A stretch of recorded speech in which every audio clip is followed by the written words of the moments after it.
And Bar, how's that? How was that album process anyway?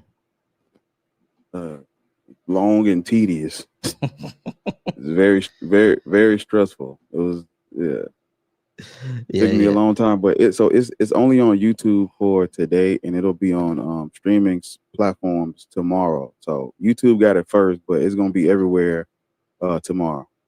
Gonna be Yeah. everywhere tomorrow. But I And didn't y'all want to like, wait. I didn't want to wait on no Apple Store, so I said, F it. I'm gonna just go ahead and drop it, and then they'll get it over there when they get it. mm-hmm. And like I said, y'all, support that. It's an amazing piece of work from what I've been hearing. It's a great piece of work from what I've been hearing. LARPologist, we're gonna let you up in a second. All right, we're just gonna go ahead and wait until it's about at 1,000 likes, and once we're at 1,000 likes, we're gonna go ahead and let you on. I don't know why he dropped out. Go ahead and add him up right now. All right. I couldn't go live on yours, Bar. Let me try to figure that out. But all right, LARPologist, I was gonna go ahead and add you up. I don't know what the hell happened, but you dropped out for some reason. All right, there he is. All right, cool. We do got two guests. We're gonna have LARPologist first, and then we're gonna talk to Beast Boy. All right, I'd say that black people should stick to being faggot niggas. Faggot nigga. Okay, of course. Obese ass nigga. Of course. You know how that go, Bar.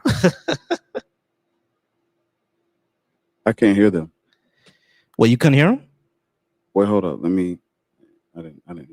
If they were speaking, I didn't just hear them just then. But I know what I'm about to do. Because I think they could hear you. I'm not sure why you can't hear them. You should be able to. They can hear me, but I can't hear them. So I'm gonna just go and pull the stream up on here and just mute it so I can be able to hear it. All right. If they were just speaking, I didn't hear nothing they just said.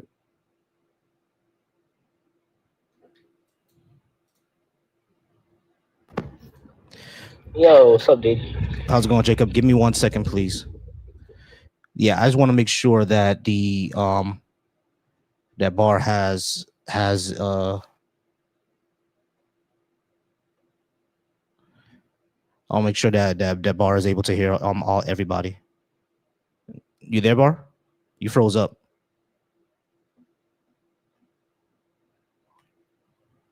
Hold on, I know what to do. Give me a second.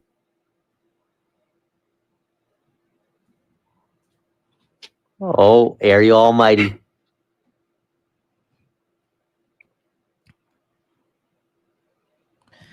Tim, BHI is Black Hebrew Israelite.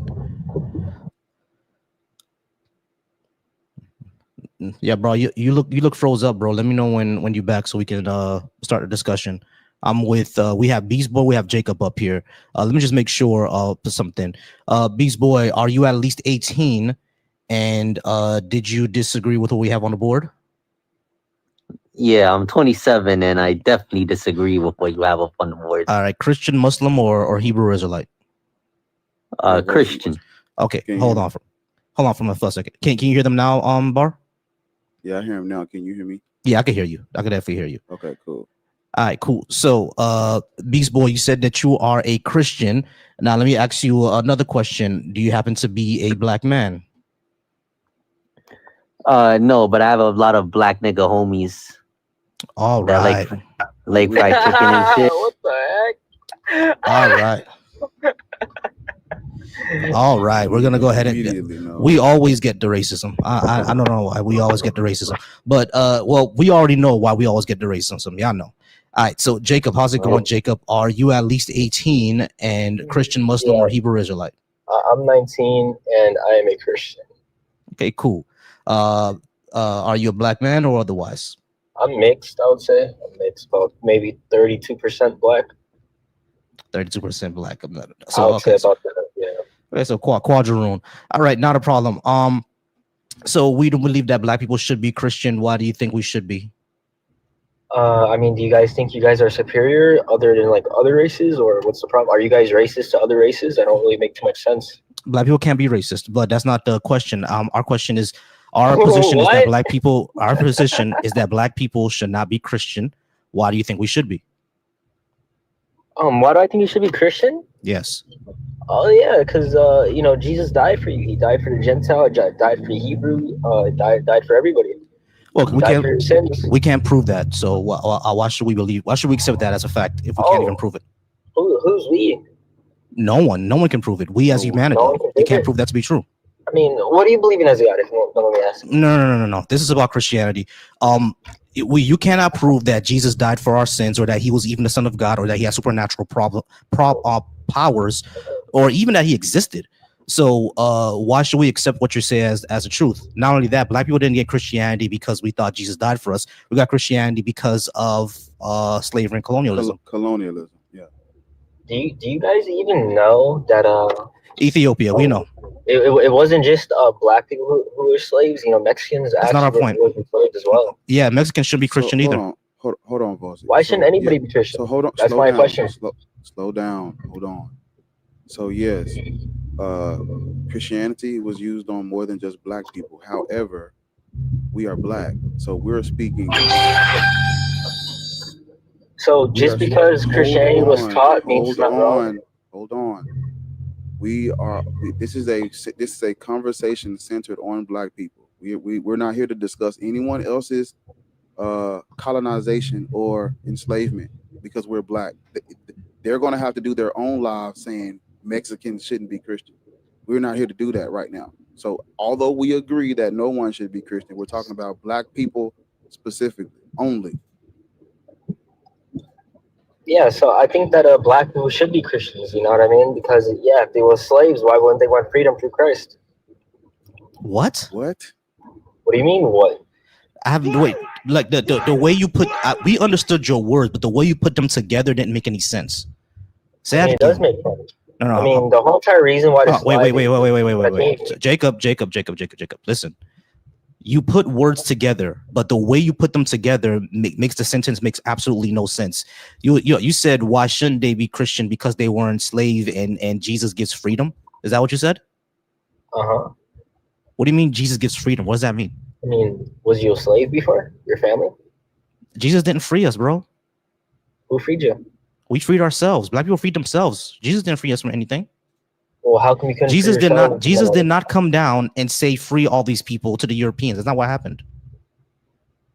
Am I right or wrong? Dude, Jacob, do me a favor. Jacob, do me a favor. No. Jacob, do me a favor. Jacob, do me a favor. If we're gonna have a discussion, I'm gonna let you talk. But I just got some ground rules. If we're gonna have a discussion, don't do the snarky, sarcastic shit.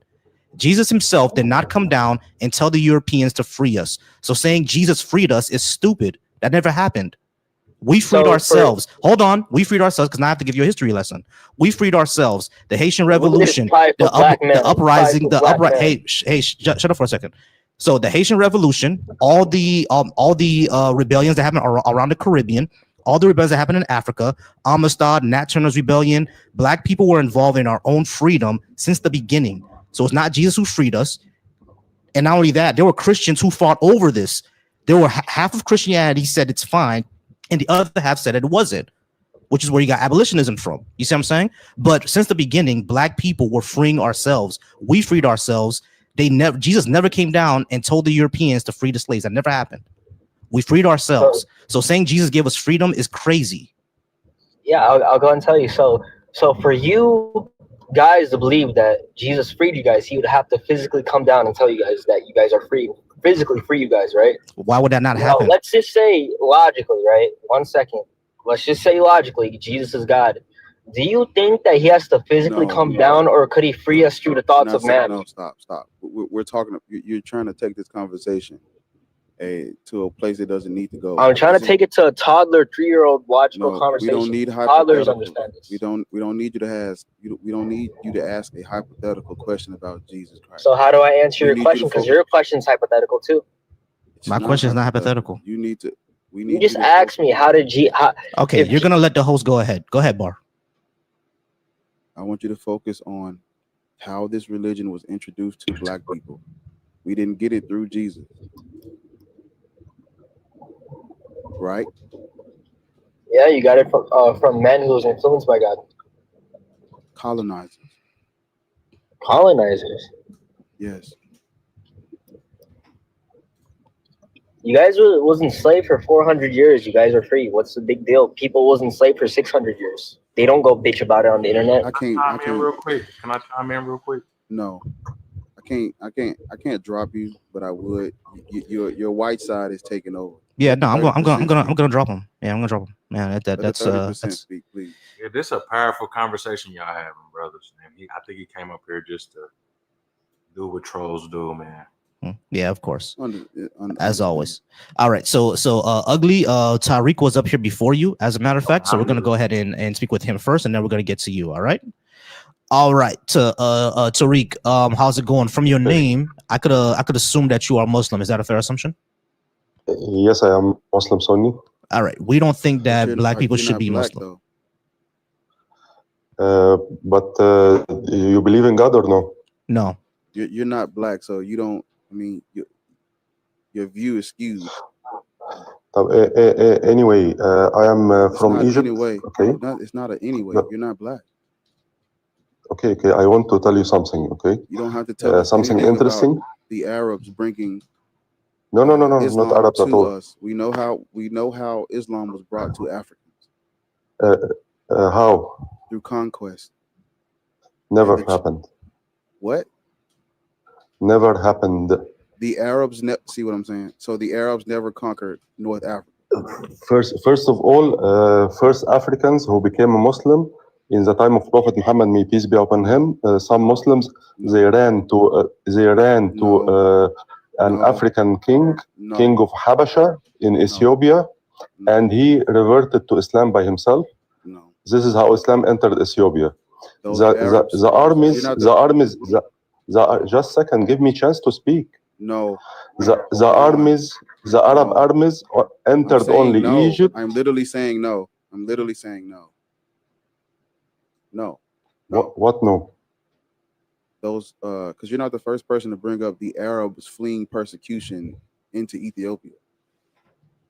Even though y'all are bringing up Arabs fleeing persecution into Ethiopia as a rebuttal to me saying Islam was brought to Africa through conquest. When the Arab armies pulled up, they were not spreading Islam. It wasn't no peaceful spreading of Islam. They were there to conquer. Literally. No. You can read all about the Arab conquest. Hold up. I am from Egypt. What? Give me a chance to speak. Or you want your opinion and that's it? You're saying you're from Egypt does not negate why you are forcing your opinion on me? Hey, Tariq. Let me speak. Tariq. This is not an opinion. When the Arab armies came into North Africa, they were fighting the Byzantine Empire. That's not my opinion. Okay, fine. North Africa is black people? No. Yes. North Africa does have black. The originals. No. Are black. Yes. Hey, Tariq. What are Tuaregs? Tuaregs ain't black? Tuareg? Yes, they are like Bedouins. Yeah, Tuaregs are black, right? Bedouins. That's not what I asked you. Tuaregs are black, right?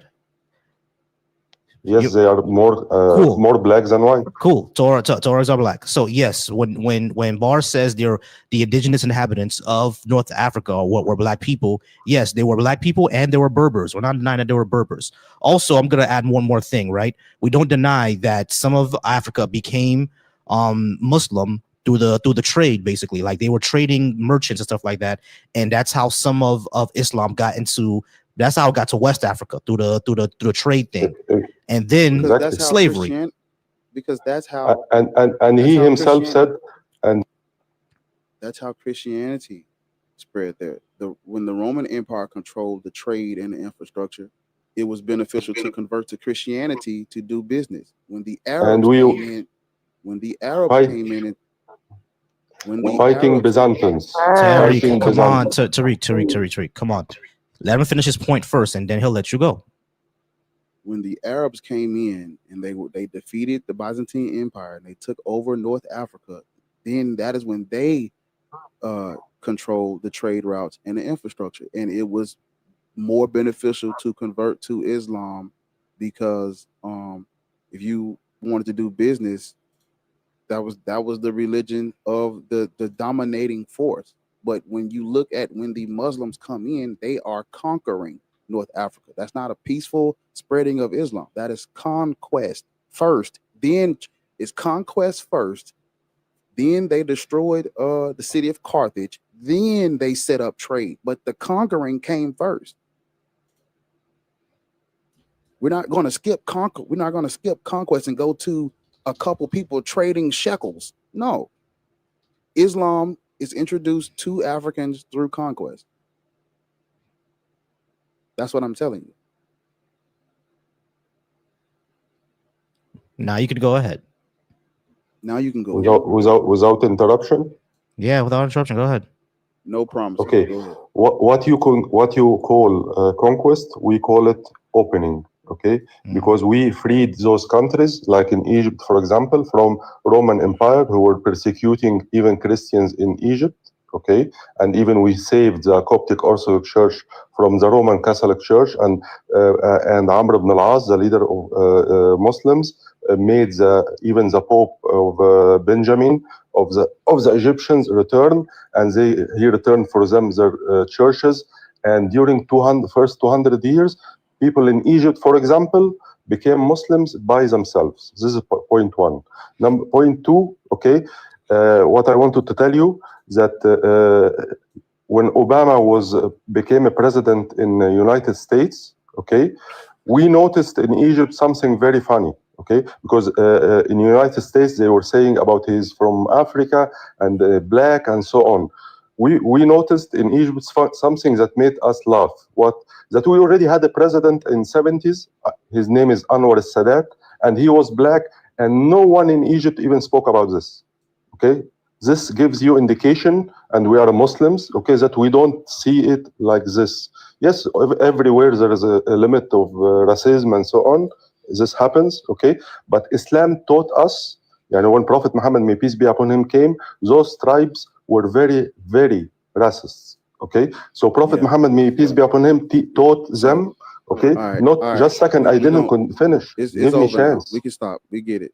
So give me a chance. Are you familiar? No, because you here you come with the with it's basically you're basically doing what the Christians do, where y'all put the cart before the horse, and y'all start talking about a few scenarios that are not as violent as others, but that is not the initial contact with Islam. When the Muslims first came, there was literally 50 years of war, and them fighting the Byzantine Empire, and those North Africans are literally just what they call it, collateral damage. No, they were under oppression. What? They were under oppression of the Byzantine Empire. Sir, the Arabs. Are you familiar with the Arab slave trade that lasted longer than the transatlantic? And by the way, if the Byzantine Empire oppressed North African people, what did the Arabs do during the Arab slave trade? What did they do? Where millions of Africans were trafficked. The boys were castrated. The boys were castrated in North Africa. This is why people today think that the North Africans weren't originally black. It's because you can't procreate if you're castrated. Okay, and so if the Byzantine Empire oppressed North African people, what did the Arab slave trade do for them? First of all, Islam gave. Answer my question. Answer my question. Answering you. Because you want to bring up about a bishop and a pope. Okay, fine. What did the Arab slave trade do for black people? How did that liberate them? Happened. Arab slaves where? In Africa. Arab slave trade. The Arab slave trade. It's called the Trans-Saharan slave trade. But it is where the Arabs did what the Europeans did first and longer. Before Islam or after Islam? What? Before and during. Literally during the rise of. Okay, when Islam came, just a second. When Islam came, the slavery was all over the world or no? Listen, Tariq, you're missing the point. We're not here trying to argue. Hold on. Sorry, listen. We are not here to argue that Arabs were the one who created slavery. We're not here to argue that. But it is a matter of fact that, yeah, slavery was going on all around the world. But the Arabic slave trade was one of the most horrific slave trades out there. When it came to castration, when it came to displacing people, is one of the most horrific slave trades to ever happen. Including the Atlantic slave trade, which was also one of the most horrific slave trades to ever happen. And the Arabic slave trade, still to this day, where in the Arabic language, there's racist language to apply to black people. I think it's called Zanj or Zahir or something like that. But it's a word, yeah, Zenj. It's a word to describe black people, which basically came from slave. Yeah, which basically came from slave. And even to this, till today, Arabic people are some of the racist people you'll ever meet. Even till today, that's how much it's affected people. You see what I'm saying? So is not something that we can just throw away like, oh, what's going on all around the world? Of course it was. I'm not saying that, but this is one of the worst slave trades that have ever happened, and it affects us still to this day. Okay, first of all, before me there was a Christian, and you told him something very good. You told him that Jesus never said to free slaves or anything like this, and you are true, because if you read the entire Bible, you will not find even one verse where God tells his followers to free any slaves. Islam is totally different. This is the point that I am trying to explain to you, okay? Because when Islam came, the whole economy of the world was based on this slavery. So you cannot stop it one time, okay? You need to have gradual solution for it. So when Islam came, it made two things. First point, it gave rights, okay, to slaves that they didn't have before. I knew you was gonna do this. I got it for you. Just I knew you was gonna do this. I got you. Mute him. I got it. Mm-hmm. I knew you was gonna do this. That's why I was already going to my Quran and pulling up the surah in the Quran that talks about slavery. People can be owned as slaves. You want me to read it, or you gonna concede the slavery part? If I was you, I would let that go. Barbecue a meal. Did you finish? Have you read all what Islam says? And when I say Islam gave gradual ending. When the Christians guys, I will leave you. Tariq, I think that's best. He was talking. I think that's best because you're not black anyway. I think I don't want to speak to you. Tariq, he was talking. Yeah. Let him leave. Drop him. I would drop him now. You don't need. May I respectfully chime in? Wait, one second, check. 1 second. It's me, X5. It's me, X5. Hold on, please. Hold on. 1 second. Hush. Shut up. Volcy. Mm-hmm. What he was basically trying to do is say, well, the Christians and the slavery, and I'm like, the Quran, there are verses in the Quran that can be used to justify slavery as well. So Mm-hmm. Are you going to let that? Are you going to concede that, or are you going down this hill with slavery? Because if we talking about the Bible supporting it, the Quran supports it too. And as soon as you started, I was like, let me go ahead and pull this shit up. So when he get to that point where he talking about slavery and Jesus in the Bible, I gonna have it ready. And as soon as I'm like, I knew you was about to say that because I was pulling it up anyway. Got it wrote down right here. But every problem people have with Christianity, we should have it with Islam because they did the same shit. The Arab Muslim is second only to the European Christian when it comes to oppressing black people. They're second only to the European Christian. Really not even second. They really neck for neck. But that if you're going to put them second, you can only put them second to the European Christian. Outside of that, the Arab Muslim is the most oppressive entity we've seen towards black people. That's all I was going to tell them. But go ahead. Yeah, I just want to say one last thing for everybody who's over on the YouTube calling us racist because I the fact that I said that Arab like over in the Arab world, there's some of the most racist people you ever meet in your life, and y'all getting mad about that. The stats prove it, bro. The word for a black person in Arabic is zanj, which means slave. There's some of those racist people you ever meet. Like, I don't know why y'all getting mad at me for pointing out that the Middle East has some of the most racist people you'll ever meet. It's not just them either. Italy has some of the world's most racist people you ever meet. That's true. Italy has a huge issue with racism. So there's a lot of Eastern Europe. There's a lot of racism in the Arab world and in Europe. Like, what are we? How y'all mad at me for that? How y'all mad at me for saying that? That's kind of crazy. And for everybody else bitching and moaning about me and Bar talking about slavery, we're talking about slavery because the way that we got Islam and the way that we got Christianity was through colonialism and slavery. That's the reason. I don't understand when we point out factual history, when we point out factual anthropology, when we point out accurate stats, all of a sudden we're racist.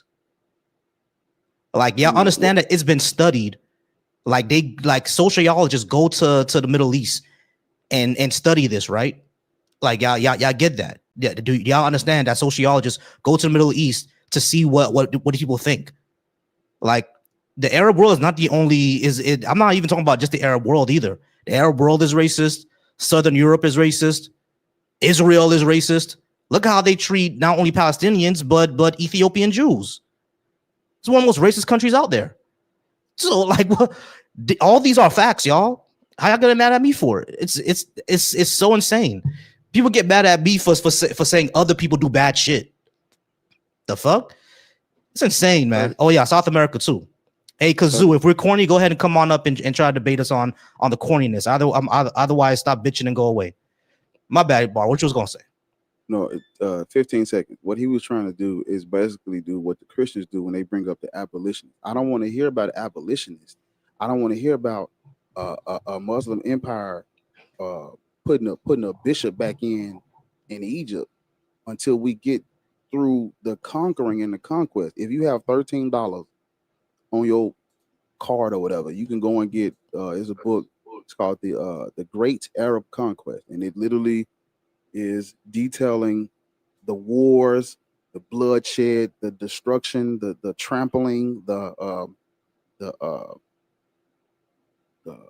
destruction of African cities, African countries, all of that. They were fighting over that territory, land that was originally inhabited. How do I say that word? Inhabited, yeah. Whatever, yeah, by us, controlled by the Romans, and then you're not liberating us by taking it, and now you control it. That's not liberation. They took over.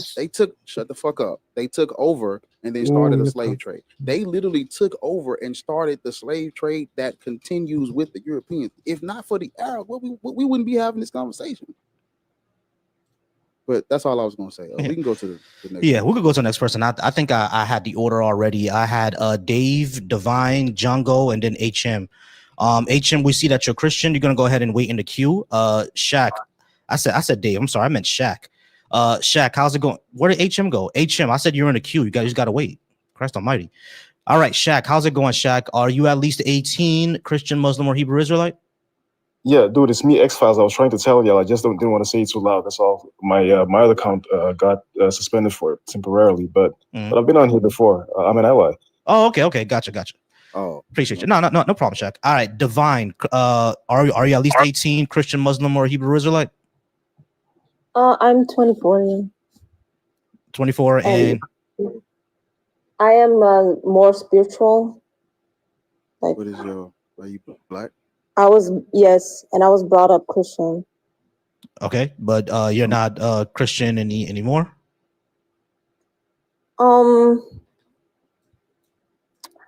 Let's ask this. Is Jesus your Lord and personal Savior? Yes. Okay, you're Christian.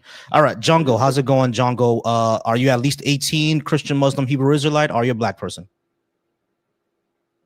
I'm a Native American with influence by Christianity, but no longer believe the faith or in Christianity. I believe in spirituality. All right, cool. Stay on mute for me. Are you black though? He says he's Native American. Is that what you said, Django? You Native? Yes, I'm Native American. Why? Okay, cool. No. I mean, you can tell us your tribe if you want, like Blackfoot, Sioux, Seminole. No, I'm High Plains Cree. High Plains Creek. Okay, cool. Yeah, that interesting. All right, cool. So Divine, how's it going, Divine? Yeah, we don't think that black people should be Christian, and we don't think that Jesus was the son of God either, if he even existed. Why do you think he is, or why we should be? I was just want to address like something that the Arabic guy said. Like you were talking about like slaves and this transatlantic slave trade and the Arabic slave trade. And that's all I came up for, to say that like to this day, like slavery still exists in Africa. Sub-Saharan Africans are still being traded in Libya and through like Arabic countries. And I just wanted to address that, like, since we're talking on it. That's all actually, because. And the Christians just, I mean, you believe in Jesus.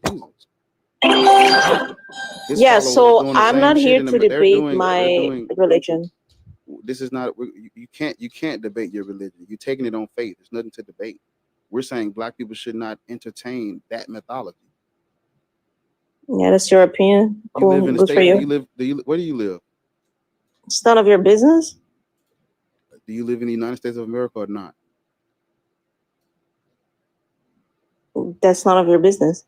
Hey, Divine, let me inform you something, Rick. You're on our stage, all right? And we understand that you came up here to tell the guy that slave trade is still happening in Africa. We all understand and know that. But the point of this stage is to discuss what the topic is.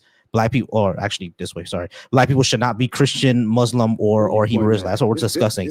And because you said that Jesus is your Lord and personal Savior, we're going to go ahead and discuss that. So why should we entertain Jesus being our Lord and personal Savior as black people? I'm not interested. May I entertain or say something in regards to that? Can I move ahead of her? Yeah, we're gonna move to you next. How's it going, Django? You say you no longer believe in the faith, is that right?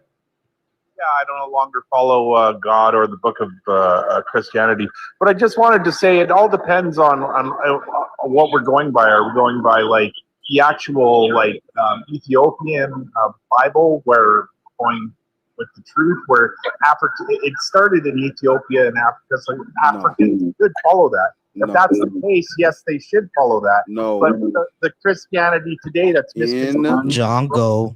No. Christianity didn't start in Africa. It did not. In Africa. How did a religion where the main character is in Rome for majority of the time, how did that start in Africa if he's in Rome? They say that it started in Ethiopia, actually, Christianity. But it didn't. It didn't start in Ethiopia. But that's what there's claims that state it. It hasn't been disproven yet, and it hasn't been proven yet that it hasn't. So. What you mean it hasn't? What do you mean it hasn't been disproven yet? We know that Christianity started in the Middle East, in the Levant area. They were like, hold on, Django. You realize that that Jesus never said that he was in Addis Ababa, right? He said that he was in Nazareth and Jerusalem, etc. None of those places are in Ethiopia, my guy. What are we saying here? Those are the claims made by Christianity. It has been debunked. That Ethiopia. History debunks Ethiopia as where Christianity came from. History debunks it. Yeah, history debunks it. Apologists don't know the historicity of a thing doesn't mean it hasn't been debunked.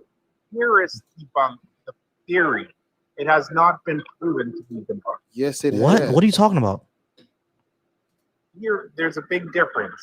It hasn't been disproven. Hey, Django. Theory. Yeah, give me a second, John. Give me a second, Bar. Django. I'm very, very lost on what you're saying. What are you saying has been disproven? Are you saying that it's been disproven that Christianity started in the Levant? The birthplace of Christianity is not Jerusalem. Where is it? No, Jesus was from France. He's European, white European from France. Hush up. Moses wasn't black. Hey, Hannah, it's not your turn. Moses didn't born in Africa. Okay, so Hannah doesn't know how to follow directions. All right, so Django, Christianity starts on Jesus, right? Jesus is the one who started it.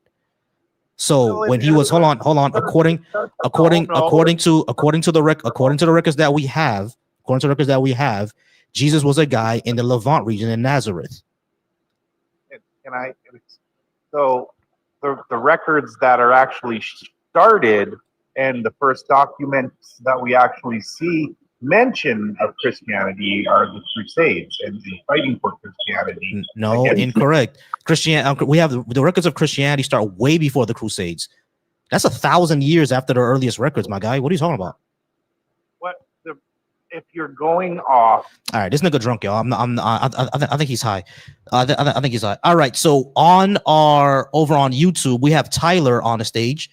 Tyler, unmute for me, please, and say mic check 1 2. Hey, what's up? All right, cool. Everybody can hear him. Wasn't this the guy that was here last weekend? I don't know. I'm not sure. I remember that picture because he said some crazy shit. I remember that picture. Yeah, I can't hear anybody else. I can only hear you. Oh, okay. Hold on. Give me 1 second. I know exactly why you can't hear everybody else. Give me 1 second. You it's like you're a freaking pro skater, bro. There we go. My bad. There you go. Yeah, there we go. Now you can be able to hear everybody else. Give me 1 second. Cool. Now you'll be able to hear everybody. All right. So, Tyler, are you at least 18? And did you disagree with what I have on the board? Well, yeah. I mean, like, why are you saying black people? You should say everyone. Why are you only thinking about just black people? Why is it only about you, not everyone? Do you see? Why do you only care? Hey, Tyler. Hi, Tyler. Do you see us, right? Yeah. What about it? You're a human like me. Yeah. I got skin. You got skin. I got eyes. You got eyes. Tyler. Slow down. We're black people, right? No, you're a man. You're not a black man. No, you're a man. I'm black. No, you're a man. You got skin tone. Hey, Tyler. But you're not a black man. Hey, Tyler. Hey, Tyler. Do me a favor, because I'm really about to just ban you from the studio. Please. You don't get to decide what we are. You understand that, right? We identify as the political label of black. You don't get to decide to tell us to not to. You get that. And you don't decide what other men think. You can't tell other men how they should be. So you don't get to decide that we're black people. So we're black people. And when I say we're black people, and we're talking about black issues, and we say what black people should and should not do, this is one of the things we say black people should and should not do. The discussion is if you disagree with that and why. Don't come up here talking about you're not a black person. I'm a fucking black person. Get over it if you can. If you can. If you can't. So why can't you say white men shouldn't be Christian? They shouldn't. Irish people shouldn't be Christian either. They shouldn't be Christian, but this is not that why job now, is it? Because Christianity because Christianity has no evidence. Stream. But this is not that live stream, Tyler. It's not about white people. It's about black people. But it's not about you. You're not special. You're not above everybody. He's trying to all lives matter this panel. He's trying to all lives matter this topic right now. Yeah, everybody matters. You're not better than others. Kick you out. Hey, Tyler, before coming up here, please. Yeah, hey, that's Tyler, cool. You're a racist, dude. Hey, Tyler. Before we kick your bitch ass out, before we kick your bitch ass out, we just like to know one last thing. Why are you so obsessed with chocolatey skin and black people? Did a black man take your woman or what? Why are you so obsessed with us? Why are you so obsessed by identifying? So why are you so obsessed with us, bro? That's the question. You won't let me speak. I'm gonna let you speak, but I want you to answer the question first. Why are you so obsessed with us? I'm curious why you only care about black. No. We're gonna ask you why you're so obsessed with us. Why are you so obsessed with us? Because you got the debt. Why are you so obsessed with us? I'm not obsessed with you. Okay, cool. So if you're not obsessed with us, now we can talk about the subject. Why should black people be Christian? Because it's the truth, the way of the life. It brings life to your sinful lifestyle. What simple lifestyle? In his profile picture, man. Sinful, chasing lust, lying, stealing. I don't all lie these still. things that you live in. I don't lie still. Maybe you lie still. No, do you chase pleasure? Do you chase lust? We all chase pleasure. Sometimes. Eating food is pleasurable, right? Okay. Well, if you follow Christ, you learn to not chase the things that chain you to this world. Okay, so if I follow Christ, I'll learn to not eat food. This is stupid. No, you learn not to be gluttonous, to chase food and gain weight. You learn not to chase lust and pleasure and have chains. Hey, Tyler, all of us have to chase food and gain weight. You have to eat. You don't have to gain weight. And then what does happen when you eat, my guy? You get addicted to it and you gain weight. No, you don't get when you eat. You don't get addicted and gain weight because I don't have a food addiction, do I? I don't have a food addiction. This is stupid. What are you saying? No, you think it's stupid. You just don't understand. No, what you're saying is stupid because just because you eat something, hey, Tyler, shut up. Just because you eat something doesn't mean that you're automatically become addicted. That's not what that means. Now, people who have food addiction, yeah, sure, they need psychological help, they need physical help, et cetera, and we can help them out. But simply having Jesus in your life doesn't change that, because addiction is something that's neurological. It's something that's in your mind that you got to change. It's something that's psychological. Simply saying Jesus cure me isn't going to do anything. You have to go to therapy. I'm talking about lust. I'm talking about sexual addiction, lust. Yes, people who are sex addicts need therapy. Yeah, but Jesus frees them with that. But no. Jesus is not therapy. He does. Jesus is not yes, therapy. He does. Jesus is not therapy. No, you. Tyler, Jesus is not therapy. And I know this because I know Christian therapists. Because guess what I'm studying? You don't believe. You don't speak. Hey, Tyler. I know Christian therapists because guess what I'm training to be? A therapist. And guess who my other trainees are? Christians. So even them, they will tell you that praying away is not the way to do it. Simply praying it away is not going to cure your addictions. You have to go through a lot of mental evaluation. You have to go through things in your life that cause you to be addicted. You have to actually do some work. Even the Bible says you got to do some work, because faith without works is what, Tyler? Therapy is work. You're Jesus is not subject you don't even understand. Tyler, shut up. Jesus is not therapy. I do understand it because who's in the master's degree program? You don't believe. Hey, Tyler, who's in the master's degree program for therapy? Me or you?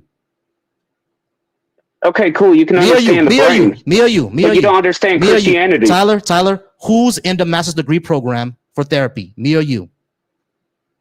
We're talking about Christianity, Tyler, not therapy. Answer the question.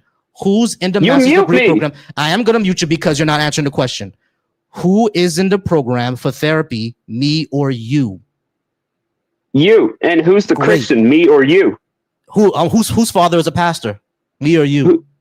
I've seen the devil as a pastor. That don't mean nothing. Yeah, okay, that's all good and well, Tyler. But the issue is, you say I don't understand Christianity. I definitely understand it. No, you don't, because you don't believe. Just because I don't believe doesn't mean I don't understand it. That's stupid. I'm not gonna speak on therapy because I'm not a therapist. Hey Tyler. You're speaking on Christianity and you're not a believer. Hey Tyler. Do you understand what Zeus and the Greek gods are? You understand what that is? Yeah, it's a made-up god. Yeah, you understand what it is, but you don't believe in them. So you don't have to believe in something to understand it. Because they're not real. Tyler, listen to my point. You're just reacting. Listen to what I'm actually saying to you, because I'm actually trying to have a conversation with you. All right? But listen to what I'm saying to you. You already admitted that you don't believe in the Greek gods, but you understand what they are. No, they're not real. It's not that I don't believe. Tyler, again, if you interrupt me, I'm just going to kick you. Once again, Tyler, you do not believe in the Greek gods, but you understand them. Yes, they're fake. We all know they're fake. That's not my point. My point is, you don't believe in something, but you clearly understand it. Just like I don't believe in Christianity, but I grew up in it. My father was a pastor. I read the Bible almost every day of my life when I was a kid. So I do understand it. No, you don't. Cool. That's just I can guarantee you don't. Okay. In your opinion. Ask me a question about Christianity that you don't think I understand. Okay, so why should men and women not have Christ live within them? That's not a question about Christianity. Yeah, why should Christ not live in you? That's not a question about Christianity. Yeah, it is. Christianity is Christ living within you. All righty, we're gonna go ahead and move on, guys, because that was a waste of time. Thank y'all so much for letting me do that, even though it was a waste of time. I do appreciate y'all. Hey, shout out to Shaq and shout out to Ariel Almighty. Ariel, how's it going, my love? It's all right. Enjoying my little day. Just enjoying your day. All right, so once again, for everybody complaining in the comments, Cozy Love Christ in the comments, you can go ahead and come on up. I already gave you the link to join. Same thing with everyone who's already on my Volcy Thoughts channel. You can go ahead and come on up. I already gave y'all the link. Could I please just chime in for a second? Yeah, go ahead, Chuck. All right, thank you. Peace, family. Yeah, so I just wanted to rebut what was said, speaking as an ex-Muslim, when it came to the notion about slavery, because it's one of the most common tropes you're ever going to hear modern Muslims defend Islamic slavery through the notion of manumitting slavery. And the reason I'm saying that is because you may find some verses in the Quran that seemingly encourage you to free your slave if you commit some sins in order for you to expiate some of your sins. But it does not mean that the backdrop of slavery is neither condemned nor forbidden within the religion of Islam. When you look at the Roman Empire, it was very normal to manumit a slave, in order to solve a debt or to do somebody a favor. But it does not mean that the backdrop or the industry of slavery in of itself was banned or outlawed. Slavery was very much present. And it's very insulting when he kept on saying that Islam gradually eradicated slavery, when it's the complete opposite. The Arab slave trade expanded with Islam. The Arabs were nothing without Islam. They were just a small Bedouin minority in the desert of Arabia. When Islam came, they expanded into a global empire and thereby extending their slave trade. Now, when you look at Tunisia, slavery got abolished in Tunisia in 1856. Algeria abolished slavery in 1848. Zanzibar abolished slavery in 1897. Egypt in 1885. Somalia in 1904. In Libya, it was 1911. Iraq abolished it in 1924. Pakistan abolished slavery in 1948.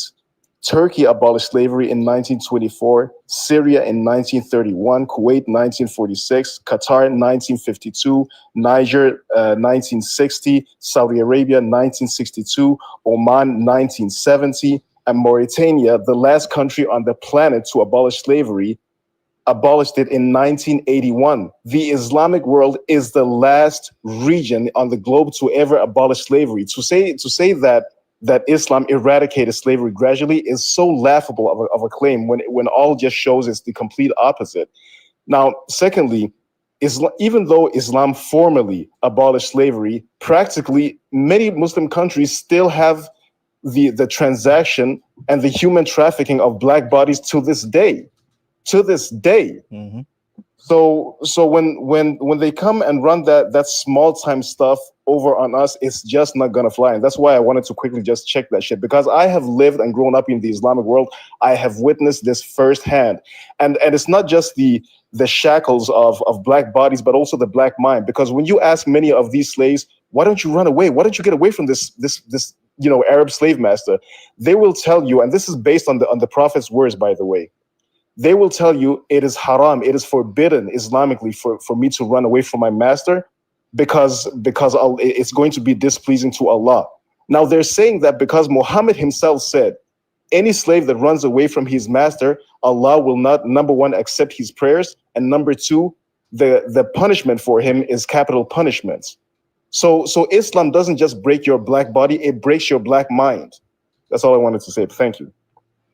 Hey, appreciate that. Thank y'all so much. Thank you so much, Shaq, for all of that, man. W to you, Shaq, and definitely come by on the Sundays when we do these, because people say that all the time. Muslims always say that there's verses in the Quran about decreasing and all that for slavery, but just like how you said, there's a lot more context there that they don't give us. So appreciate you for saying all that, Shaq. I appreciate it, man. Yeah, not a problem.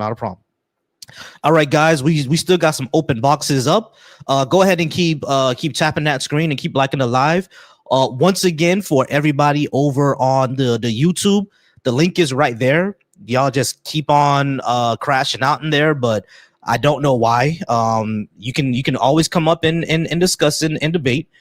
And I don't mind having a good discussion. I don't mind having a good debate. The only reason why I'll talk over or mute or do any of that is if you're not answering a direct question, or if you're basically want to derail the conversation. I'm not doing all that. I ain't doing all that. All right, Rich, go ahead and come on up, and we can go ahead and have that discussion. Bar, tell the folks about your new album, though, bro.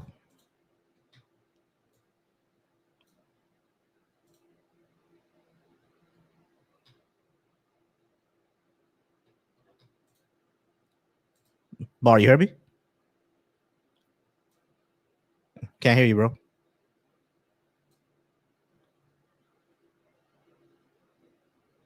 Yeah, you still on mute. You still on mute. Can't hear you. Mike, hold up. There it is. Yeah, I was just about to add to what he said. When you just gotta, that's why people need to know like the history, because when the Arabs come in, if you're saying that they are liberating black people from the Byzantine Empire, then why does the Arab slave trade happen after that? That's the very next thing that took place. The wars, they conquered North Africa, and then they set up their trades. Kidnappings, they kidnap black people too. If you got $13, you can go and read the book on Kindle Unlimited. This is just one of the books I've read, but this one details the war. It's called the Great Arab Conquest. I put it in the chat earlier, but it's really the only book with that title. So if you type in the Great Arab Conquest, you can't miss it. It's gonna pop up, and you can get it on Kindle Unlimited. Read that bitch like I read it, but it talks about the Arab, like, conquest is not something that is good for the people who are being conquered. There's the conqueror and then the conquered. Mm-hmm.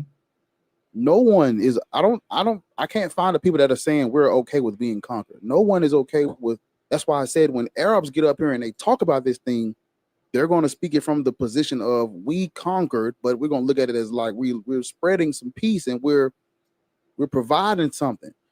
That's the same thing that the Europeans did when they called it a civilizing mission, the white man's burden. That is how the conqueror is going to tell history. But the conquered is history a little different. It ain't the same. That's why you can't. That's why it's black people only. That's why we can't have this conversation with everybody, because your lens is from the lens of someone looking down, someone who, you know, you're a descendant of people who use their because slavery has always existed. Fine, we're talking about the religion. Your ancestors used these religions to justify what they did to black people. That's what y'all folks did. So you can't come up here and tell us why we should practice religion your grandfather forced on us. That's immoral to me. Morality is subjective. That's immoral to me. I'm cool. Yeah. Yeah, I'm definitely cool. I'm cool on that. Give me 1 second. So the album is gonna be on the streaming platforms tomorrow. I didn't want to wait on them. They was taking too long. I said, fuck it. I'll just put it on YouTube. I put it on YouTube last night, and so it'll be on like Spotify and Tidal and Apple Music and all the little streaming. It'll be on those tomorrow, but it's on YouTube. I got it in a playlist in the order. It's 25 songs. It took me forever, but you know, we grandma, we made it. You know what I'm saying? Yeah, we made it. So, We did it. man, look, listen. I left it all on the table. Is that I don't have nothing else to give you. I gave it was supposed to be 30 songs. I couldn't even do 30. I'm like, I don't have nothing else to give. I done gave it all. So, man, go check the album out. You know, leave a comment, thumbs up. Let me know what you're thinking, and yeah, it's on there. Y'all been waiting. It's on the flow, man. Go get it. Definitely. We're also live on Black Atheist Rant channel. I was able to get it live on your channel too. Oh, Bar. you did? Yeah, I was able to get it live there too. Okay. Yeah, I ain't know we was parlaying. Am I muted? Oh no, I'm not muted. I ain't know we was parlaying over there. Let me make sure this done. Oh, we lit, y'all. Okay. Oh. Yeah, I was it's able so to get it weird live seeing me live and I ain't live. I'm sorry. I ain't. Are you able to see my chat? Yeah, I'm able to see your chat because okay, cool. Because I can't pull it up and do what I'm doing. Yeah, I was all good. I was because you made me an editor, so I'm seeing your chat right now. And someone who is in my chat is also in yours, Mr. Lono. He's sitting here bitching too over on your chat. I'm like, bro, I invited you up on my chat and you didn't come. Now you're on another chat and you still won't come up. It's crazy. Let me see if we have any more guests. All right, we don't have any guests yet, y'all. So we're just waiting. Once again, if you want to join in on the conversation, I'm gonna go ahead and drop the link in all the chats. Once again, y'all, tiny.cc/Volcy Live. You can join there, and we can have that discussion. And I see Dreadful is here in the comments. Dreadful, how's it going, brother? Appreciate you on being here. Thank you so much, Dreadful, for being here, bro. Thank you so much for being here. And y'all make sure y'all drop y'all stream that album, man. Y'all make sure y'all stream that, because every single time a Black Christian drops something, you know, you get all these black these black publications like, you know, Spiritual Word and Shade Room and We the Culture. They always saying, oh, this Black Christian is changing the game. I want to see bars. I want to see Black Atheist Rants. I want to see him on Shade Room one day. Yeah, I mean, that's what I want to see one day. That's what I want to see one day. All right, so yeah, over on the Deconstruction Junction, this dude Cozy Love Christ has been crashing out for the past hour and a half, bruh. So what I'm gonna do is he's gonna go on timeout until he knows that he can go ahead and come on up instead of crashing out in the comments. Don't mention Q-Top. Oh, bad. Q-Top is a very, very weird case. He blocked me too. Ooh, one last thing. Oh, Bar, you saw me, my brother. One last thing. Big happy Mother's Day to all the mothers out there, all the mothers in the chat. Ariel, are you a mother? 3 times over. Ariel is a mother 3 times over. You look great for a mother 3 times over. But yeah. Happy Mother's Day to Ariel. Zena, I'm not sure if you're a mother, but happy Mother's Day to you if you are a mother as well. Happy Mother's Day to all the folks out there. I appreciate y'all so much. We appreciate our mothers. I definitely appreciate mine. We're bringing Okoro onto the stage. Hopefully it come they load up, because I'm not sure what's going on there. And once again, for anybody on any chat, the link is going to be pinned. Tiny.cc/Volcy Live. You can go ahead and join in. We're just waiting for a Okoro to load up, and after that, we'll go on to the next person. They're not loading up. Not sure what's going on. But yeah, y'all, happy Mother's Day. Happy big Mother's Day.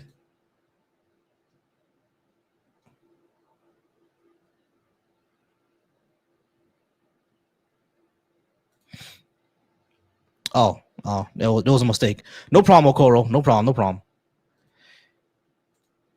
problem.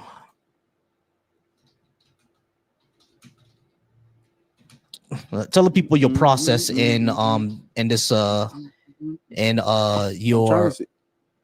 Oh, what'd you say? Now I'm gonna say tell the folks your process. Yeah. So basically, it's a combination of like, I wanted to like rap and just be lyrical, and then I wanted to like have music for like when I go to the gym, and then I wanted to have music for like, you know, for the soul, like something to make you, you know, lift your spirits up. So I tried to put all of it in there.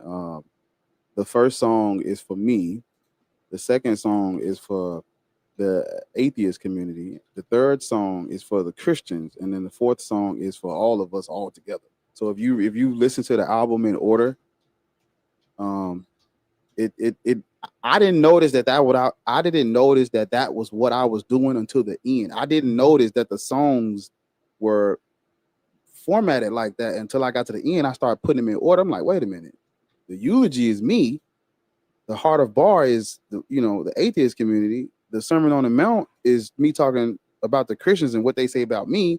And then the fourth one, the 10 Black Commandments, is for all of us. I'm like, damn, I really it wasn't on purpose. It was an accident, because I was just writing songs. But like once I got to the end, I'm like, wait a minute, I literally just came up with a fucking great little scheme of things. Yeah. And so it's nice. Yeah, it's some of those songs, like when I heard them, because you making the songs, but when you hear them for the first time back, you like, oh my God, this is nigga. It's amazing. Oh, man. That motherfucking better day is gonna come, nigga. Oh man. But my favorite is the last song, but don't listen to the last song first. Don't listen to the last song first. Don't listen to the last song first. But I know me saying that people are gonna go listen to it first. I want to see what boy talking about. Don't listen to the last song first. Whatever you do, because the last song is like is that's the one. I was ain't gonna spoil it, but I was like, that's the one. I told somebody else that's the one right there. But I ain't gonna spoil it for you. You just gotta go through, listen to them. I got some features on there, you know. I put some heavy hitters on there. I talked about. I mean, there's not. I talked about everything. Mm-hmm. You know, I wrote a verse that's. It was. I don't know. I ain't. Well, I talked to Be Easy, but I just want to see if he gonna catch it. I said something in it that I know he gonna be like, oh, that's hard. So I put something in there like it. You can tell who I was like around when I was writing the songs based on like what's being said in the song, like because a lot of the songs don't mention something. Is like if all of a sudden they mention this, that's you can get a gist of what time period it was wrote and stuff like that. So it's like it's little Easter eggs in there and shit. It's nice. I gotta listen to that. Gotta listen to that. I'm probably gonna be listening to tomorrow. Hopefully, I ain't got a lot of work to do. Zena, how's it going, Zena? Hey, what's up, man? What's up, Ariel? What's up, Volcy? What's up, Black Atheist? And I don't know the other one, but on the panel. Hi, V. I just want to say a special big giant hug to you and your partner. I know today might be challenging, so just a lot of love to y'all, especially today, and to everybody, all moms. But I had a question for y'all. Mm-hmm. Okay, we were talking about, you guys were talking about the Black Arab slave trade, and since it's Mother's Day, what do you think? I know we talk a lot about specifically the Atlantic slave trade and the effect that it has had on the Black community and family building, but I don't know enough about the impact with the Arab slave trade and the impact that it had on community building. And I know Bar just now was talking about, you know, the castration when it came to basically cutting off our ability to procreate. You know what I'm saying? Mm-hmm. Oh, okay. You know what I mean? But like, what have y'all studied, or like the timeline of how it devastated that area so much so to now when we look at people in that area, they don't look like the rest of us anymore. You know what I mean? The culture has been fucking obliterated, and the limited knowledge I know comes from the book, you know, The Deconstruction of Black Civilization, where he talks about how they would intermarry.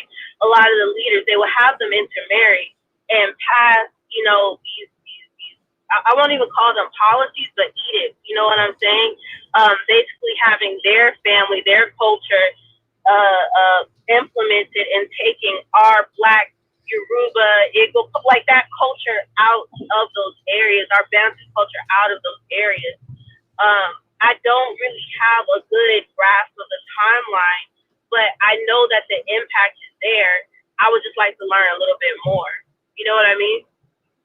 Yeah. You sure. See the you see with them castrating the boys and then taking the women, and you know that you look at North Africa, the Middle East and stuff like that, people think that the original North Africans are not Black, and it's because of what they see when they look over that. You see an influx of people who classify themselves as white. There was court cases where they was like, no, we are white. And so the aftermath of all of this is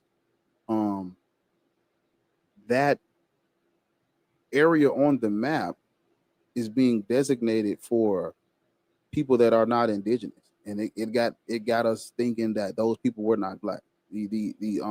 I said this last night when we was on with Thinker, but you don't get a European pharaoh until the Macedonians, the Greeks, Alexander. Everything before that, those black people. And even when this continues with the Arabs, when they're telling history from what's that man's name? The father of I'm about to matriculate. The father of history. What's his name? Herodotus. They're the father of history. They're saying the father of history was a Greek man, and he's gonna write from a Greek lens. The Hellenistic period, and then when the Arabs come in, they're all of this timeline of events. It got people today starting at the Greeks and the Arabs. They looking over there and saying, all I see is people that don't look like me over there. But that's because of the sex slavery, the castrating. It got people that they quote unquote they whitewashed that history. And we say this all the time, but to be a true Muslim, you gotta be an Arab. You have to know how to speak Arab. You have to live like an Arab. But now you have black people, because Pisces talks about this. You have black people over there demonizing other black people for being black African. Like, oh, we part Arab, or we got Arab identity. We speak Arab. Y'all don't. It's like, man, the identity crisis over there because of Islam is real. It's real. And it don't get talked about because we are over here. And it's kind of like we got our own fight with Europeans and the racist legislation and the shit they do. We can't even, we don't even have time to look over there and be like, damn, Africans are arguing and discriminating against each other over who's closest to being an Arab, who has the closest connection to Muhammad. And I was gonna add on that as well. A lot of the problems that we've had, or one of the big changes that you see, is both linguistic and psychological. A good example of this is over in Somalia, where they made it a crime to marry a minor, like marry a 9-year-old, and it had to be overturned because there was so much protest over it. You see what I'm saying? You'll even see in Somalia right now. I know people have been looking at this issue where a lot of Somalis, like they would not know whether they were black or something else. You know what I'm saying? And a lot of Somalis will even tell you, like, there's kind of an identity crisis where they would go hang with their Muslim brothers, but they were rejected for being black. And then when they go over and talk more with Americanized black people and more convene with them, you'll get a lot of Muslims saying that, nah, you're Muslim. You see what I'm saying? You're not part of them. You see what I mean? So a lot of those identity issues that Bar was talking about is very, very, very deep in there. It happens in Western Africa as well, where a lot of Western African spiritual tradition has to be denigrated or forgotten about or washed away or abandoned just for you to be a Muslim. Of course, that was Christianity as well. They call it demonic and stuff like that. But with Islam, one thing that they do is, they take, idolatry very, very seriously. So if we had any artifacts from our ancient days, any writing from our ancient days, et cetera, all that needs to be destroyed in order for you to have Arabic writing and Arabic worship. So we lose a lot of our history, because a lot of history has spirituality in it, right? But you lose a lot of that when people turn to Islam, because once you're Muslim, you gotta watch that all the way. I was even watching a video of a village in Africa that just became Arab. I mean, not Arab. I said just became Muslim, right? And there was a totem there, a totem that basically spoke on their history from the beginning of the tribe all the way to modern day. And they're the only ones who can read it. But because they became Muslim, guess what they did to that totem? They destroyed it. So all of that history is gone. Like, we have no idea, like, the history of that tribe because they destroyed it. It's gone. You see what I'm saying? So these are some of the I would say the dangerous things or the negative effects of, Islam permeating throughout the continent. They have to basically abandon your entire spiritual heritage for a foreign heritage that says that their culture is deified over yours. It's crazy. Yeah, and I think that's usually that stuff is passed down, right, from mother to child. But when I think Bar said it, when you take the women and the men are the ones that are now in charge of the education. The men are the ones that are now in charge of putting in place what they want to be passed down to the next generation. What we originally had was lost in time. Like, we have ways that we kept records, like you said, Volcy. That means, sorry, y'all. Did y'all hear that feedback, or is it me? No, we didn't hear you. Good. Yeah, you can go. You good? Okay. It's there are wooden panels that only certain people can read, and if you just look at it, you would think that this is, like you said, a totem, just something that they worship. But no, it tells thousands of years of information about that tribe, about that family, about that person. But I also think that the Arab slave trade, white people learned from that. You know what I mean? Like, they're the ones who saw how that system works for them and implemented it onto us, especially in North Africa. And the breeding programs that they fucking ran, you see those same type of breeding programs in Maryland, Virginia, Delaware, right? Like, they were the same fucking type. And so I'm just trying to figure out, in the Arab slave trade, like, how the hell did they become so goddamn successful? Like it feels like it was just a blink of an eye, but like, we know when the white people came and how they did it in their missionaries and things like that. But it's just like with the Arab slave trade, how did they get such a fucking strong hold into our community to the point where through marriages and things like that, they were able to conquer our people so distinctly to the point where, like you said, Somalis, right? They have that fucking identity crisis where I know black-eyed Dominican type shit. And they're absolutely positively, like, they can't be racist. They don't have a system to overthrow fucking anybody, let alone people in their own goddamn country. But they're bigots. You know what I'm saying? And it's just like, we're in the same fucking pot, bro. What happened in that condensed area to the point where Arab culture, like Bar said, became so fucking deified to the point where it's an identity crisis. You know what I mean? Like, I'm so lost on that fucking timeline. Like, I can't. I'm trying to wrap my goddamn head around. Yeah, I mean, you know what I mean? No, of course, I get it. I think the most of the reason why this is because around this time our history isn't taken into consideration, right? When you read these world history books, it goes to the Middle Ages, basically around the 1400s, when European explorers were in Africa, and then it skips all the way to the 1800s. You see what I'm saying? But like, that's about 500 years of history where everything that was going on in Africa is not talked about. I think the main way that that it happens is because this how Bar said, if you castrate the men and you take the women as wives, over there in their culture, the culture is not from mother to child, is passed from father to child. You know, I mean, you're mostly with the father. He's gonna pass the culture down to you. So that's what happened. The fathers are the ones who are passing on this culture, and then the children grow up in it, and then they pass it on to their children, et cetera, et cetera, et cetera. You see what I'm saying? So that's typically how it happens. In a way it happens that way is because even though a lot of the time the mothers have to, caregive, they're the primary caregivers and take care of them and everything like that. But the ones who's instilling the culture into the children over there is the father. You know what I'm saying? So like, I think that's how it typically happens. And not only that, a lot of these women were enslaved. You know what I mean? So they couldn't teach a lot of their own culture. Yeah. You know what I mean? So it's basically how it happens over there.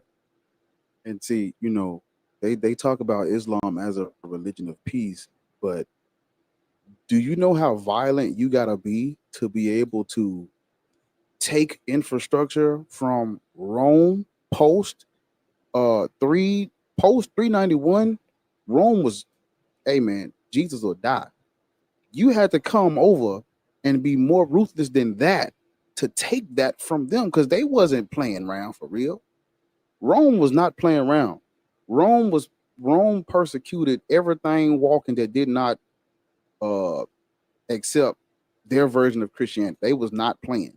When the Arabs came in, they came in on the back burner of Rome and Persia going to war. By the time them Arab armies came in, Rome and Persia was weak, so they just slid in while they was licking their wounds and took all that shit over. And when they took it over, you know, they basically, you know, when you look at the Arab slave trade, they were their initial contact. They kidnapped as well. They would ravage. Is it ravage villages? Is that the word I'm looking for? It's not ravage, is it? Yeah, no, ravage and pillage. They pillaged. That's the word. They pillaged villages and stuff like that. They were ambushing small groups and stuff like that. And so there's the exact same thing that happened to us. People converting, because in Islam you can't enslave other Muslims. Black people started converting to Islam out of survival of being caught and not being Muslim. This is how you get the ball rolling, because now niggas is converting out of fear. But when it gets passed down to the children are getting indoctrinated, but the parents converted to survive, and they trying to indoctrinate the kid so the kid can survive. And then that gets lost, but history continues as people still convert to Islam. And then you have basically how it is now is Islam spreading throughout Africa it was like autopilot, because of declaring someone non-Muslim is grounds for their enslavement. Oh, these niggas not real Muslims. Get them. We can free game now. So we gotta convert to Islam to prevent that. And this how you get so many people convert. Maybe it wasn't like out of them wanting to be a Muslim. Maybe they didn't believe in Allah, but I'm like, shit, it's Muhammad or die over here. You know what I'm saying? And then also I want to bring this up. North Africa was already conquered and colonized during the Hellenistic period. So the Arabs are not taking Africa from Africans. They're taking Africa from what the Romans controlled. When they start to move, in the sub-Saharan part, this is because, you know what I'm saying? Like they already controlled they controlled everything but Ethiopia because of the mountains. If it was not for the mountains, Ethiopia would have been picked off when Alexander came. Everything surrounding them, the Horn of Africa was Rome and then Arab. So they controlled we talking about all of those trade networks, all that shit was controlled by the Arabs once they took it. Sub-Saharan Africa, this is where the kidnapping and all that shit come in. These people weren't just, hey, I got a religion of peace. I want to offer y'all a Quran and a slushy. Historically incorrect. I'm gonna kidnap these niggas.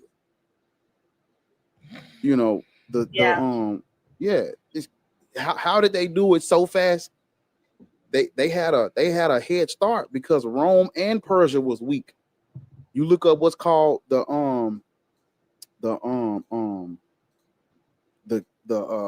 Ghassanids and the Lakhmids. The Ghassanids was the Arab buffer state for the Byzantine Empire, and the Lakhmids was the buffer state for the Sasanian or Persians, basically. So we have Arab Christians fighting Arab. They call them Nestorians. You have Arab monophysites on the Byzantine side fighting and competing with the Arab Nestorians. The Persians and the Romans are fighting though. So it's like, you ever seen that game where they got the blue punching thing and the red punching thing? Yeah. That's the Arabs. But it's like the Persians and the Romans are fighting. We're literally being used on both sides, and then Rome and Persia get weak after the war. This is the perfect time for them to the dude that just came up here and said that they wasn't nothing until Islam. But that's why, because they was being persecuted and beat the fuck on by each other from the opposite sides. And so Rome and Persia is weak now. We've been fighting. Let's unite. We're gonna unite create our own religion and take all this shit. That's exactly what the fuck they did, and they was able to succeed because Rome and Persia was weak. That's how they got the ball rolling for real, for real. You come in with your armies, take over, a weakened Byzantine, because Rome controlled the Middle East, was all Rome. If we take this shit, nigga, and North Africa was their bread basket. That's what a cradle at. That's what the Library of Alexandria at. That's what a Ptolemy's was at. That's what Alexander the Great was at. That's where, Rome had to make sure Egypt was under the boot for real. You take that, you got all this shit. That's what the Arabs did. And then they just moved their ass south, west, take all, get the kidnapping niggas now. Muhammad died. And that's what it is. Muhammad fucking died. And like the breeding program, people don't talk about that either. They needed bodies and they bred them and they brainwashed them. Nobody talks about that a lot in depth, how they literally set up places to rape women, to have their children, took those children, brainwashed those children to turn on their own fucking people. Nobody talks about that shit. And how, I think you would call it epigenetics, how that shit is still present today in what we see in North African countries. Like that ideal that Allah is supreme. I'm nothing but a people. How did you call the name, Volcy? Like the Arab name for black people? Like Zanj. Zanj.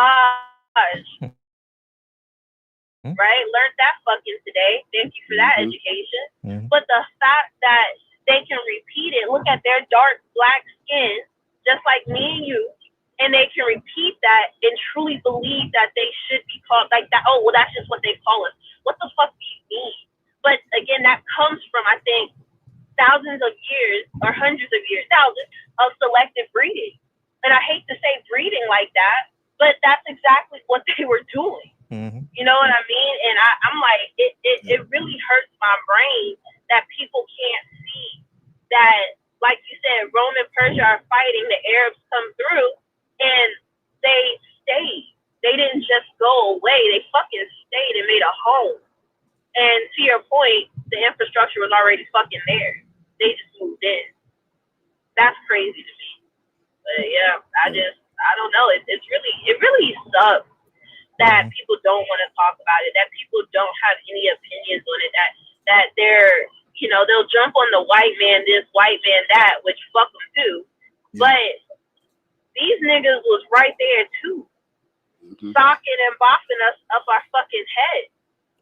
And you know it's crazy, Zena. I'm not sure if you was here earlier in the live, but when I brought this up, people in the chat on my and on the YouTubes, they was out here calling me the racist when I'm telling them that, y'all, this is what the Arabic people did to us, and still to this day it still affects them, because the Middle East was one of the most racist places you'll ever go in your life. Like whenever Nigerian Muslims want to do their pilgrimage, they always say this. They say they always have an issue over there because the Arabs are super fucking racist to them. You know what I'm saying? So it's like, what are we talking about here, man? Like the Middle East, and I'm not just talking about the Arab country. I'm just talking about Jordan or Saudi Arabia, Israel too. Israel is one of the most racist countries to ever go to. You know what I'm saying? So it's like we have an issue where, because of these events, the Atlantic slave trade and the Arabic slave trade, Europe and the Middle East are now basically one of the most dangerous places it is to have a person with dark skin. It just is what it is, and now and folks get mad at me for saying it, but it's not because of me. Like, fix that fucked up mindset, you know. Absolutely, and look, some people might hate me for saying this shit, and I'm okay with that. But I know y'all know who Mama Africa is, right? Mm-hmm. And yeah, we were talking the other day, and we were talking about the war that it's not real is waging in Gaza, right? And what's funny is there are Black Palestinians, okay? Mm-hmm. Black Muslim Palestinians, and they are in those camps with the Arab Palestinians. They're in the same camp. Tell me why there is a rampant case of even a little bit of resources that they all have to share. The Black Palestinians are still getting, and I don't even know how I can say, but the least of what, like, if they get something, it's taken from them. I'm talking about their sleeping mats. They're taking it from them. I'm talking about their tents, their milk, the flour that they could get, the pasta, right, that they could get. They're taking it from them, you know, and the face of this is absolutely Arab Palestinians, but there are Black Palestinians that are there, but you'll never fucking see them. You might find one or two videos, but there's thousands over there, but they will not allow them to also be at the forefront of what's going on. Why? Because they've always treated them like fucking shit. Just like in Ukraine, when they were pushing that pregnant Black woman off the goddamn train, right?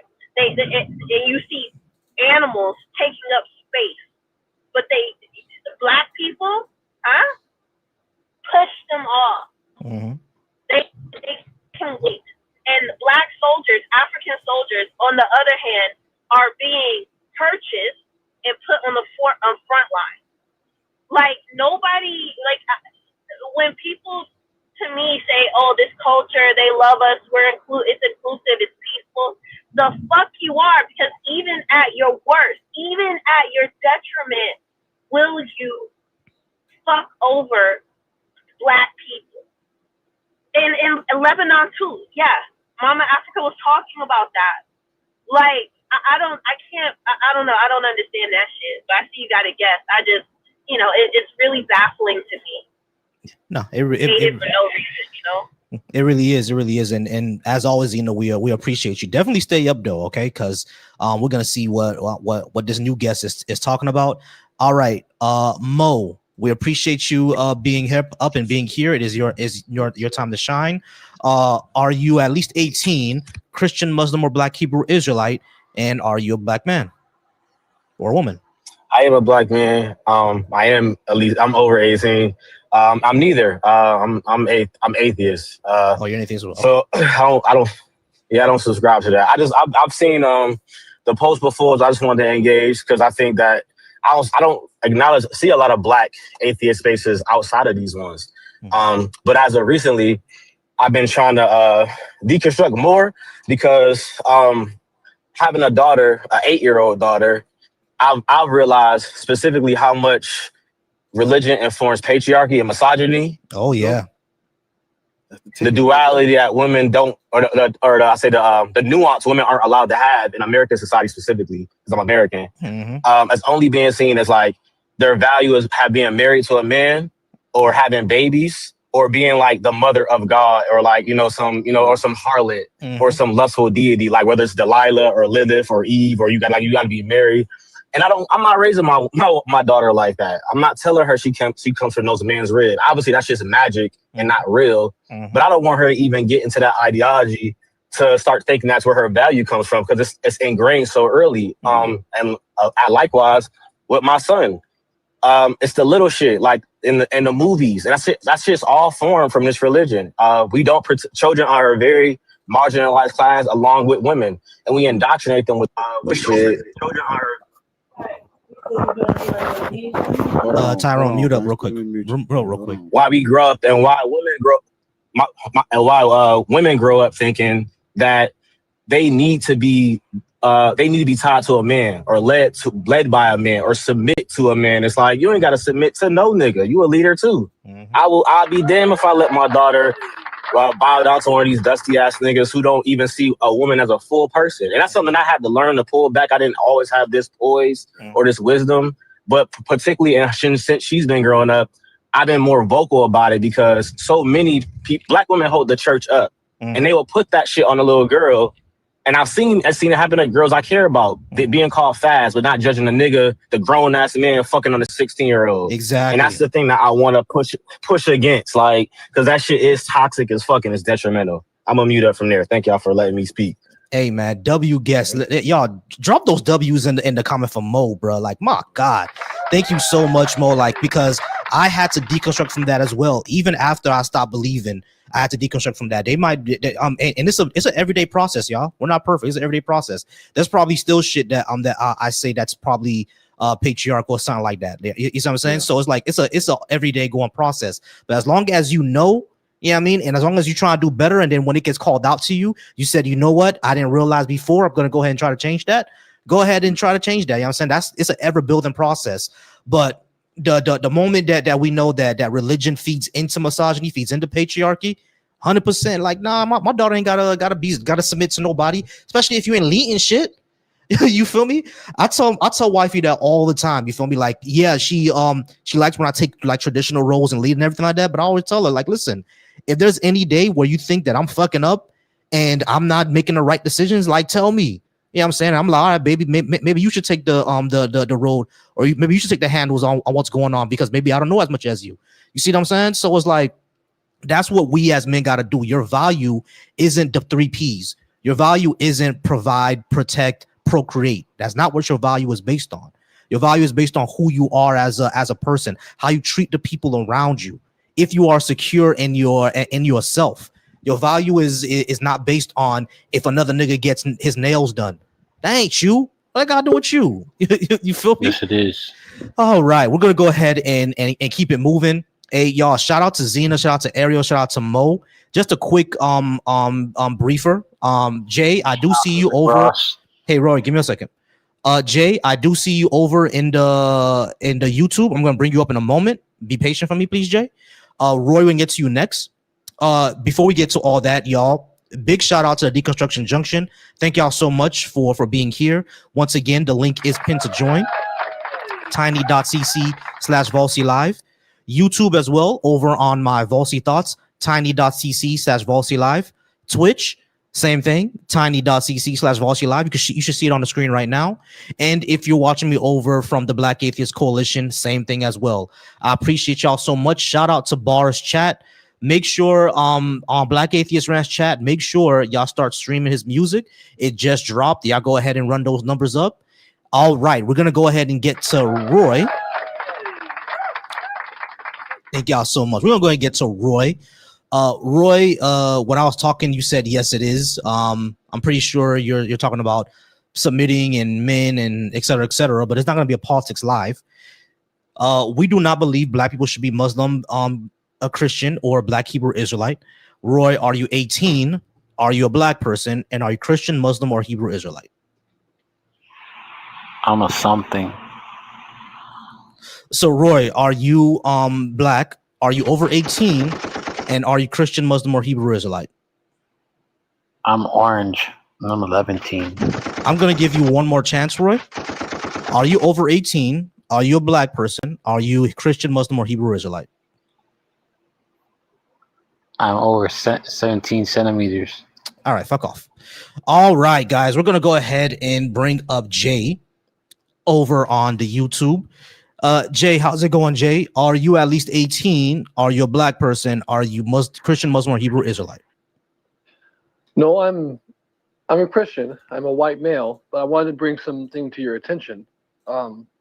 Okay, so Jay, as a white man, you understand the history of how black people became Christian. Yeah. In fact, I'm Great. not here to negate that. I wanted to bring this this book to you guys' attention. There's this man. His name is Israel Cohen. He was a part of the Fabian Society in the early 1900s. And the Fabian Society is a secret society in England, of course. Mind you, run by aristocratic, the same people you guys are speaking of. They had this book called The Racial Agenda for the 20th Century. And it came out in 1911 and 1912. And in the book, it talks about how they want to use the media and other means to pin the black community against the white community, because there was a fear. Yeah, all right. We're done. All right, so we're done. Jay, what is your point here? Because we don't care about any of this. We shouldn't be Christian. No, arguably not. But I think the main corporate of the issues with the world and community is these white people. It's racism. Jews. White people. Yeah, it's racism. Right. It's not. I don't White think people. It's not just white people. That's It's white not people. a very People. It's white people. Because if two African tribes have a dispute and they fight, and then that's just what it's gonna be, that's some little local shit, little local conflict, whatever. Brothers fight. What white people did is only rivaled by the Arab. We're talking about global world domination type shit. That ain't replicated nowhere. Where have you seen black people? Where's the black version of the Doom to Verses at? I'm still waiting on that. I don't know. Have y'all seen that? I ain't seen it. Fuck no. Yep. That's Ain't never no black existed. Doom to Verses. We don't. Y'all did some shit that nobody else has done. Well, you're saying that Because we did the it as if the everyday Americans Orisha have is still the anything to do Orisha with for us. Like aristocratic imperialism. Hey, Jay, Bar was still talking. Yeah. Well, if you guys cut me off as soon as I said my point, saying you're done, it's a mute point. You want to pay my because you Jay, guys don't want to hear Jay, I'm gonna mute you up real quick. Yeah, it won't Number help. one, it won't help. It won't help because number one, this is our stage and our topic. We want to talk about a certain thing. You're bringing up the Fabian Society. Give a fuck about that. Fabian. What the hell is even all that about? It's a complete moot point. Fabian. We're talking about should black people be Christian, Muslim, or BHI. Now you're a Christian.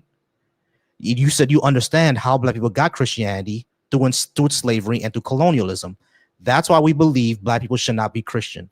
Now the question is for you: do you think black people should be Christian? When did he say the Fabian dynasty? When did you say the Fabian Society was created? When did you say the Fabian Society was created? I'm sorry, what? What year? When did you say the Fabian Society was created? What year was that?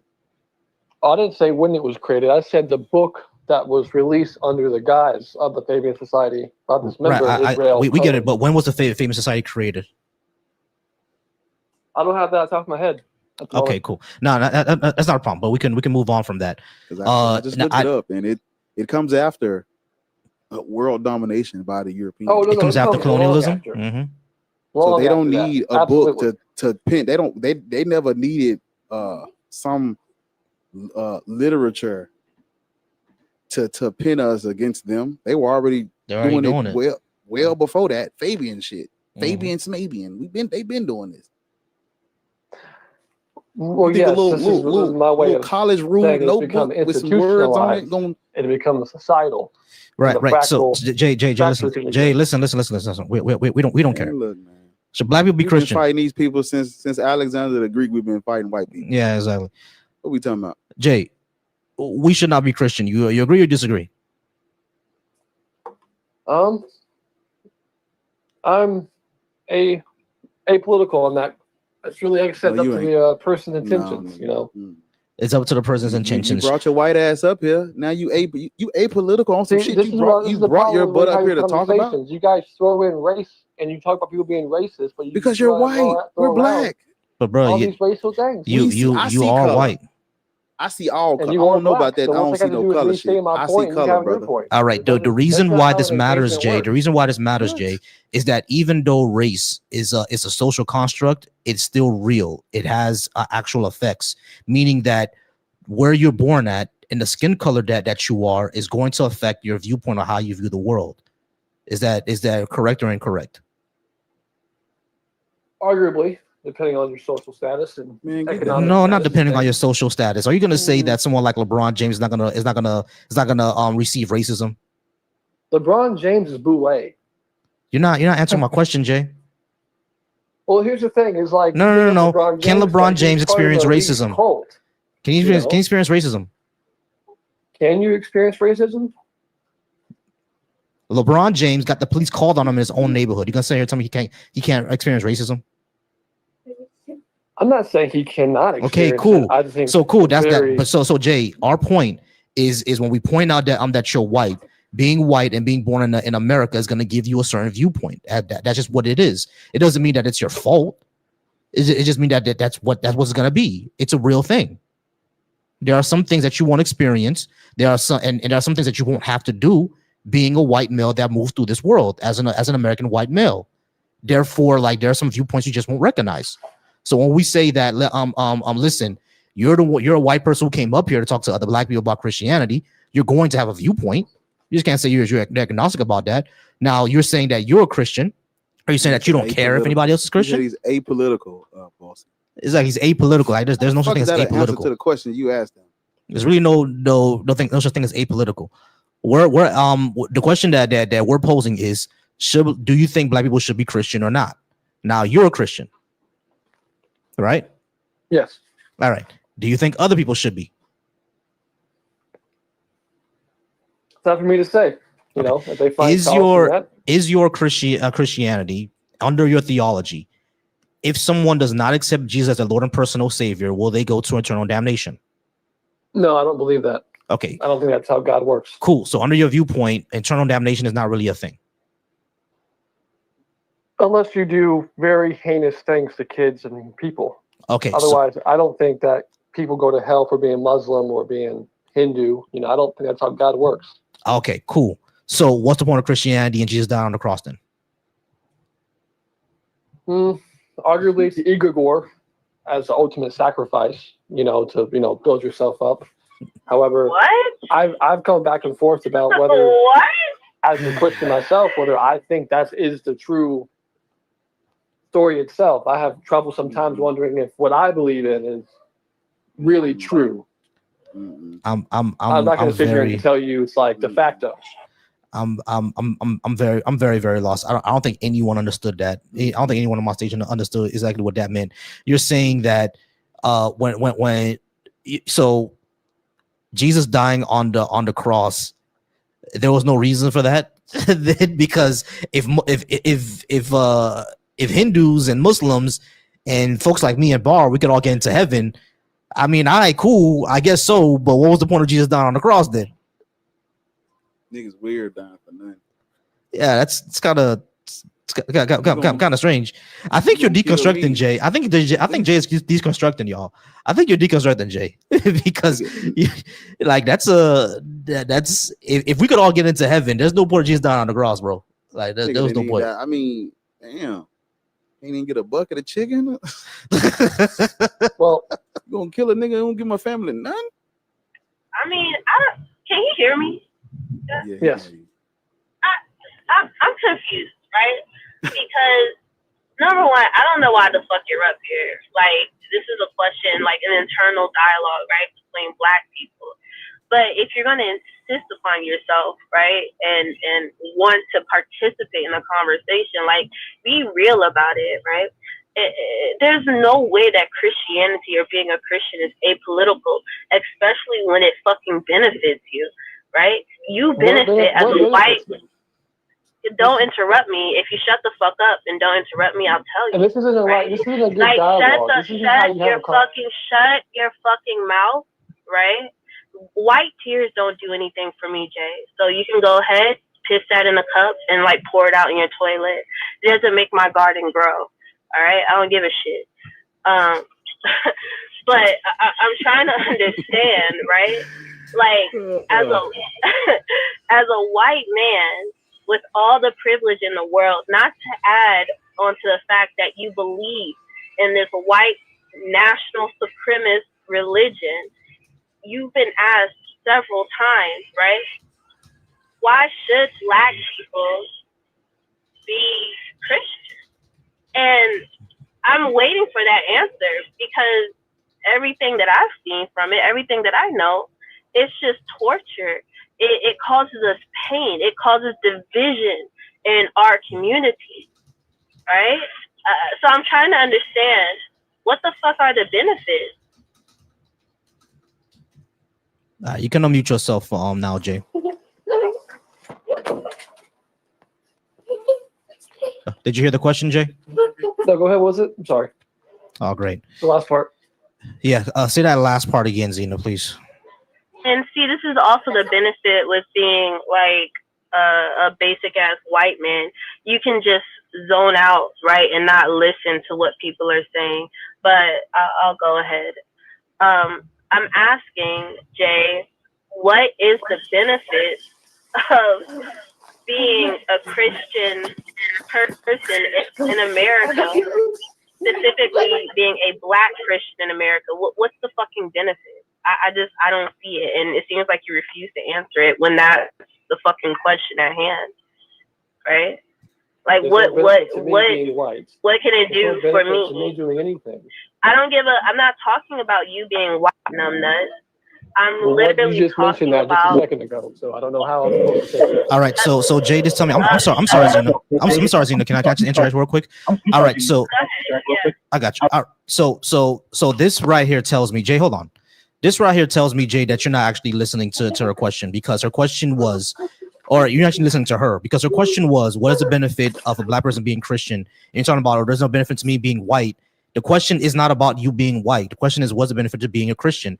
And your response to that was,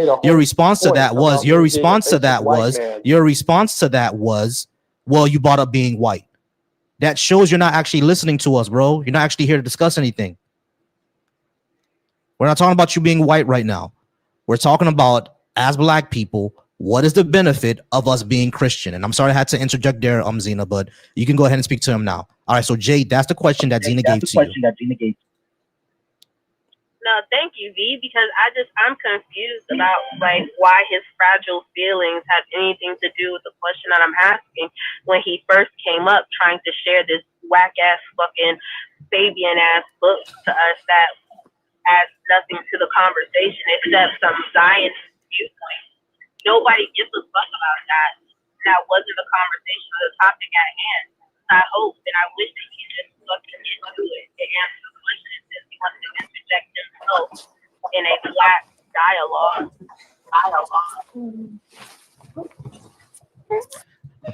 Yeah, see, this is the thing, is like you talk about being a racially charged world, but your entire dialogue is racially charged and full of insults. And I wasn't trying to change anyone's minds. Jay, homie, I'm gonna really need you to get over it, bro. Listen, bro, the question on the floor that she gave to you, I'm gonna need you to get over it, bro. The question was, what is the benefit of Black people being Christian? You got to get over it, bro. Come on, put your big boy pants on. All right. The question on the floor is, what is the benefit of Black people being Christian? That's the question, man. My God. There is no benefit to being any religion. All right, maybe great. The Sabbatean Frankish Jew that I've seen. I'm not talking about any religion, though, right? Clearly, as a white man in America, I'm assuming you're American. If I'm wrong, please let me know. But as a white man in America, you benefit greatly from the rise of Christian nationalism in this country. Though, frankly, personally, I believe that a lot of you guys are about to be disenfranchised by it. Y'all just don't see it. But as of today, right now, you could go do a number of things and you will have white Christian nationalists back you up if you say the right thing, right? This book that is a guide for colonialism has benefited your ancestors greatly.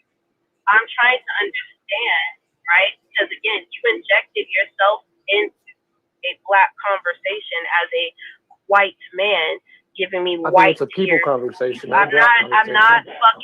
It says black. It says Negro, niggers, black, right? Okay, so you use your own racial slurs against yourself. Real smart. So Jay, I am smart. Thank you for acknowledging that. But I'm trying to understand, right? At the core of, a little tangent from the question, right? How does it benefit black people to share the same religion that oppressed us? I'm just fucking confused. You're trying to hand us some. Nobody oppressed you guys. Ancestors went through things. Hey, JJ, just let her finish the question out, and then you can respond. It's very easy. Go ahead, Zena.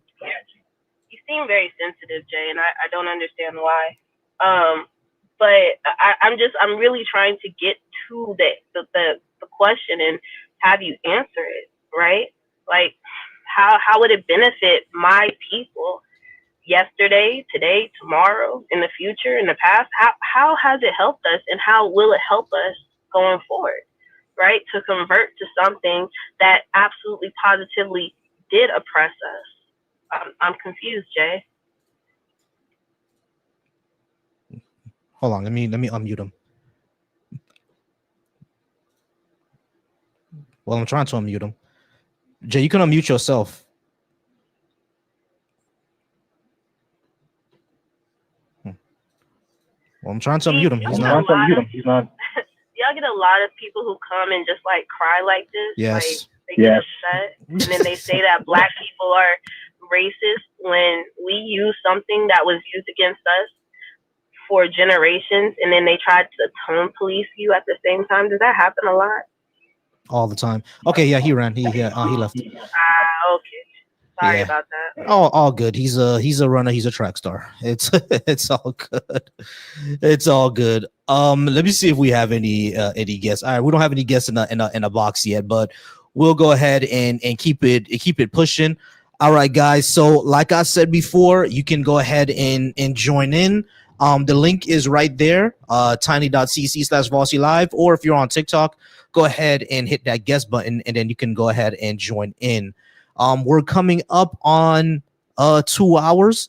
So I don't know if you guys can see my background, but y'all see her waiting there? Yes, because it's coming up on 2 hours. She's gonna tell me to get off. I already know that Bar is gonna continue over on his. So you may see for anyone who's over on Bar's channel, you may see another live come up with him, because I think he's gonna keep on going, and me and wifey might head out. Y'all see her, right? She's poking her head through the screen.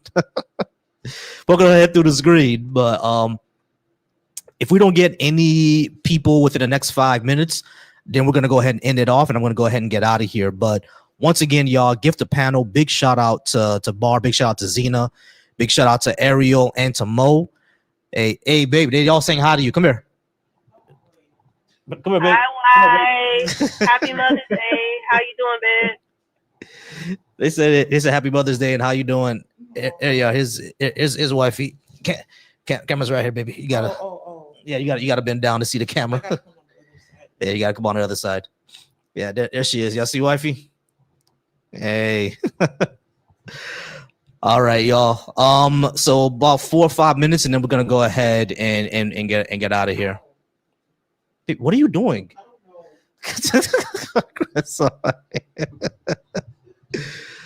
Oh my goodness. They say you're beautiful.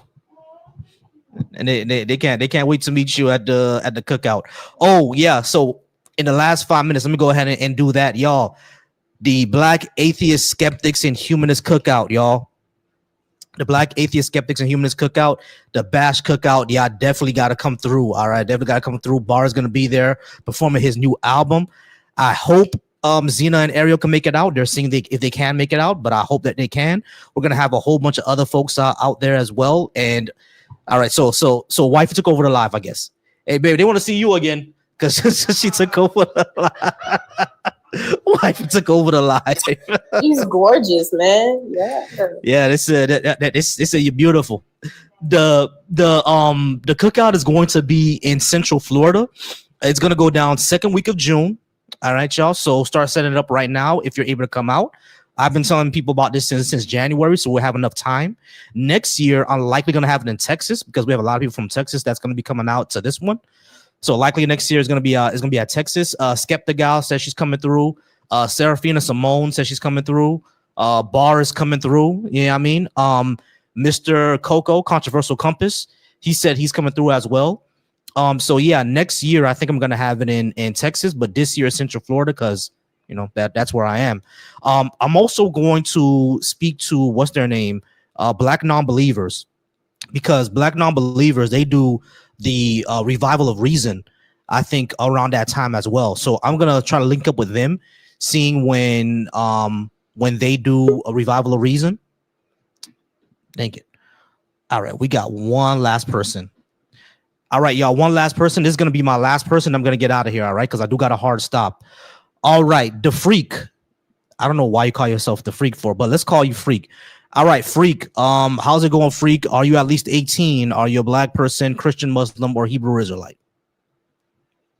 I'm above 18. I'm not Black, and I'm Christian. All right, great. Why should Black people be Christian? Because it's the religion of our enslavers. Well, the truth benefits everybody, and I believe that Christianity is the truth. We can't show it to benefit, be. Right, I got you. Okay, so here's the thing: when people always say this, right? We can't show that to be true, right? So we have to show what is. We have to go ahead and talk about what we can show to be true. We can't show that Jesus rose from the dead, that he was the Son of God, or even that he existed. So we can't show that to be true. So I understand that you think that is true, which is all good and well. But we have to discuss what we know is true. And what we know is true is that the way that the majority of sub-Saharan Africa got Christianity was through slavery and through colonialism. It wasn't the missionaries got out there and people converted. Sure, that happened in some tribes, but for the most part, it was through colonialism. So the question then becomes, should Black people keep or retain the religion of their enslavers and their colonizers? Well, I would dispute, the existence of Jesus and his resurrection, from in history and from the Bible. But yeah, I mean, it's the truth, and the truth benefits everybody. I'm going to stick with that. I mean, it benefits you. It benefits white people because, you know what I'm saying, the Europeans took over the world and they brought Christianity with them all over the world. So that hierarchy sure benefits y'all. But how does it benefit us? Well, let me help him out. Even listen. Even if you think Jesus Christ was a real person, Black people still shouldn't be Christian. Because even if the God is real and Jesus Christ is the Son of the God, why the fuck would we worship a God and his son that watched what the Europeans did? They ate us. You know that, don't you? Not particularly, but my subjective morality says it's immoral to worship a God that watched your people get eaten. I'm good. All right. I'm good. I think I'm good. I mean, the thing is, like, when I say it's the truth, I'm also talking about eternal life, and that being, I don't want eternal that being life. the case. That's overrated. I want to live. Yeah. I want to live, turn the fuck up, and then die, and that be it. Yeah, I wouldn't mind living let into the ants and the critters eat me. I hope I taste exactly. like a well cooked steak to them niggas. Exactly. We're gonna be well seasoned for the worms. But when it comes to eternal life, right? I want my living for 1,000 years, but probably at the year 530, I'm gonna get sick of it. But like, yeah, I'm nah. Like I don't care. We don't care about eternal life. That's kind of give me 80 good ones. Give me 80 good ones. That's an assumption, though. I need 175 good ones. If I get 175 good ones, I'll be straight for forever. But the thing is, though, Freak, when it comes to this subject, I know you think that's the truth, but we cannot show it to be true. There's no way to show it. We have to talk about what can we show to be true, and did Christianity negatively affect Black people? That's what we can show to be true. There was a lady last night. I'd have to think about that, but she said, "Go ahead." My bad. I'm doing some sidebar shit because I ain't paying attention to what the fuck you about to say. But go ahead. That's best stuff. But yeah, go ahead. I'm trying to make my people laugh. I ain't even studying your bullshit. You ain't even Black. But go ahead though. I know I lost my train of thought, man. Could you ask the question again, or? Maybe that's a good question. I forgot. White man, white man, bar, please. Is that what happened? Hey, man. Oh, man. Yeah. So the thing was, it's true. We love watermelon. It's true. Okay, so if we I noticed what y'all talk about at y'all true. Klan rallies. Y'all talk about that at the Klan rallies. It's true. I love a seeded water. I don't fuck with no watermelon. Nah, it gotta be seeded. Gotta know it's real. It gotta be seeded. Goddamn shit look like meatloaf. I don't want no meatloaf watermelon. I want my watermelon with the seeds in it. The only thing about the seeds, you gotta keep spitting them out. You gotta be careful. You don't want to hit anybody in the eye. You know what I mean? I swallow them bitches. You swallow the seeds? Yeah. You could swallow the seeds. And y'all remember that Rugrats episode where what a watermelon gonna grow inside me? I'm cool. Remember that Rugrats episode where who was it? It was Tommy. He swallowed a seed. Or it wasn't Chucky. That Chucky swallowed a seed, and they thought that it was gonna grow a watermelon inside of him. What's going on, Lord? Fried chicken, watermelon, purple Kool-Aid. There's a difference between the when you go back to the Klan. Next time you go to the Klan rally, next time you go to the Klan rally, tell them it's true, man. We really do fuck with it. Yeah, we mess with chicken and watermelon for sure. Yeah, so talking about the watermelon seeds. So the point on our board is gotcha. So the point that we try to get across is that Christianity, as the way that it operated in the West, especially when it comes to Africa, has negatively damaged Black people, especially sub-Saharan Africans, because right now they essentially worship white people. Because if you go to Africa right now, every image of Jesus is a blonde-haired, blue-eyed white man, and we know that's not true. That causes psychological issues. When it comes to the United States, Christianity it operates as a religion of whiteness, not as a religion of togetherness and loving. Yeah, sure, individual white folks can do that, right?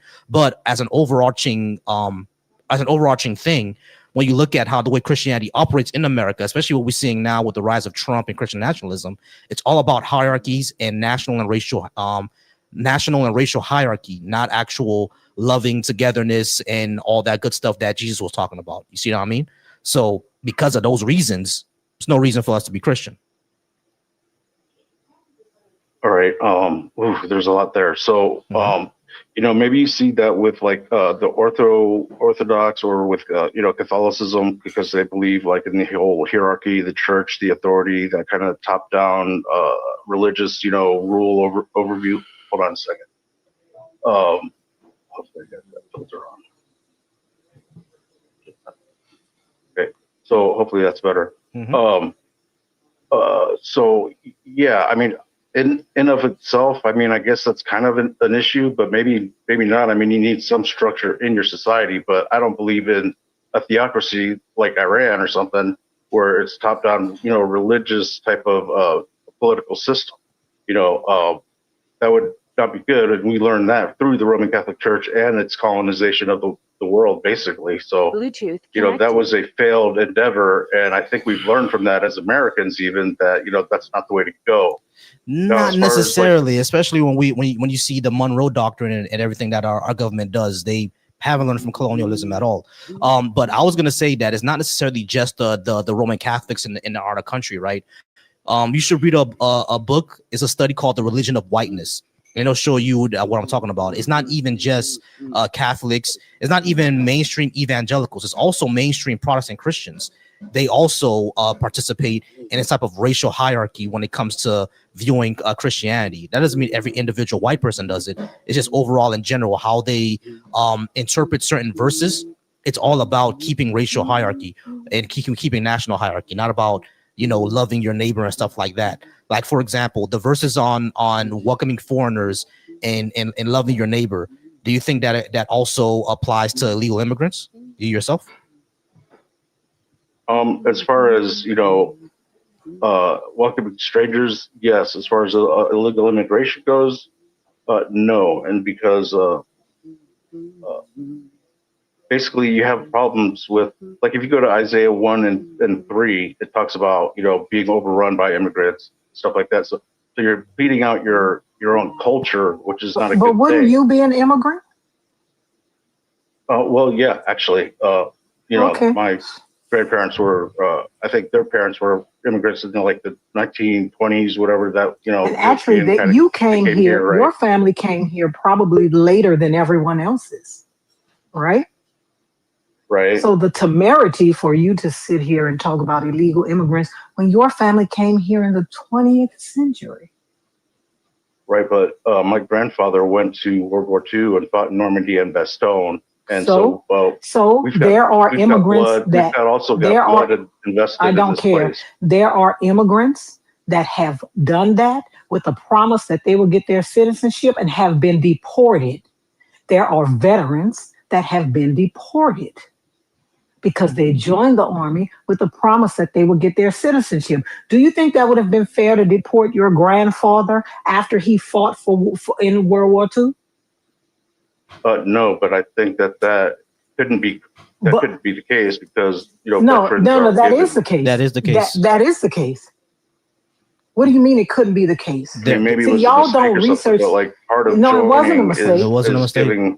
It wasn't a mistake. It wasn't a mistake. There are people who are who fought for America, got deployed to Afghanistan, came back, and were deported. Yes. So do you think that would have? Do you think? No, we're telling you that it's not a. I don't think it's like. But it's not a mistake. People or something. It's not. But it's not a mistake. But it's not a mistake. Yeah, it's a mistake, sir. A mistake. No, it's not a mistake. How is it a mistake when they're still deported? How is it a mistake when they're still? That's how my grandfather became a U.S. citizen. When they're still deported? Same deal. Like, joining the army, going to fight. I know, but some of those people have been deported. Yeah. All right. So I'm sorry, Lords. Give me a second. Freak, you can't really understand the question she's trying to ask if you're talking through the question, right?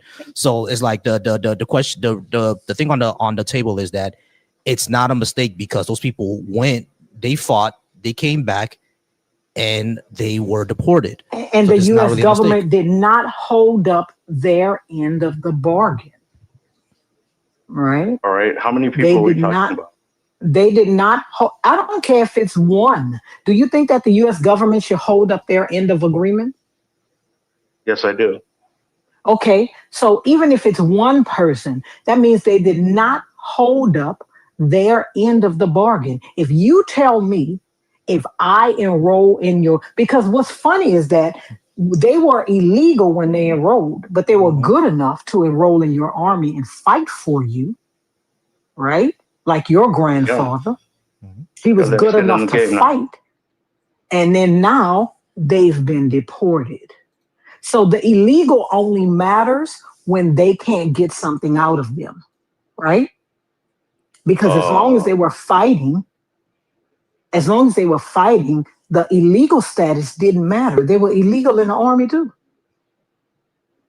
Well, no, once you sign the papers, then you're that does not make you legal. If that's the case, you're not, because if that's the case, why were they deported?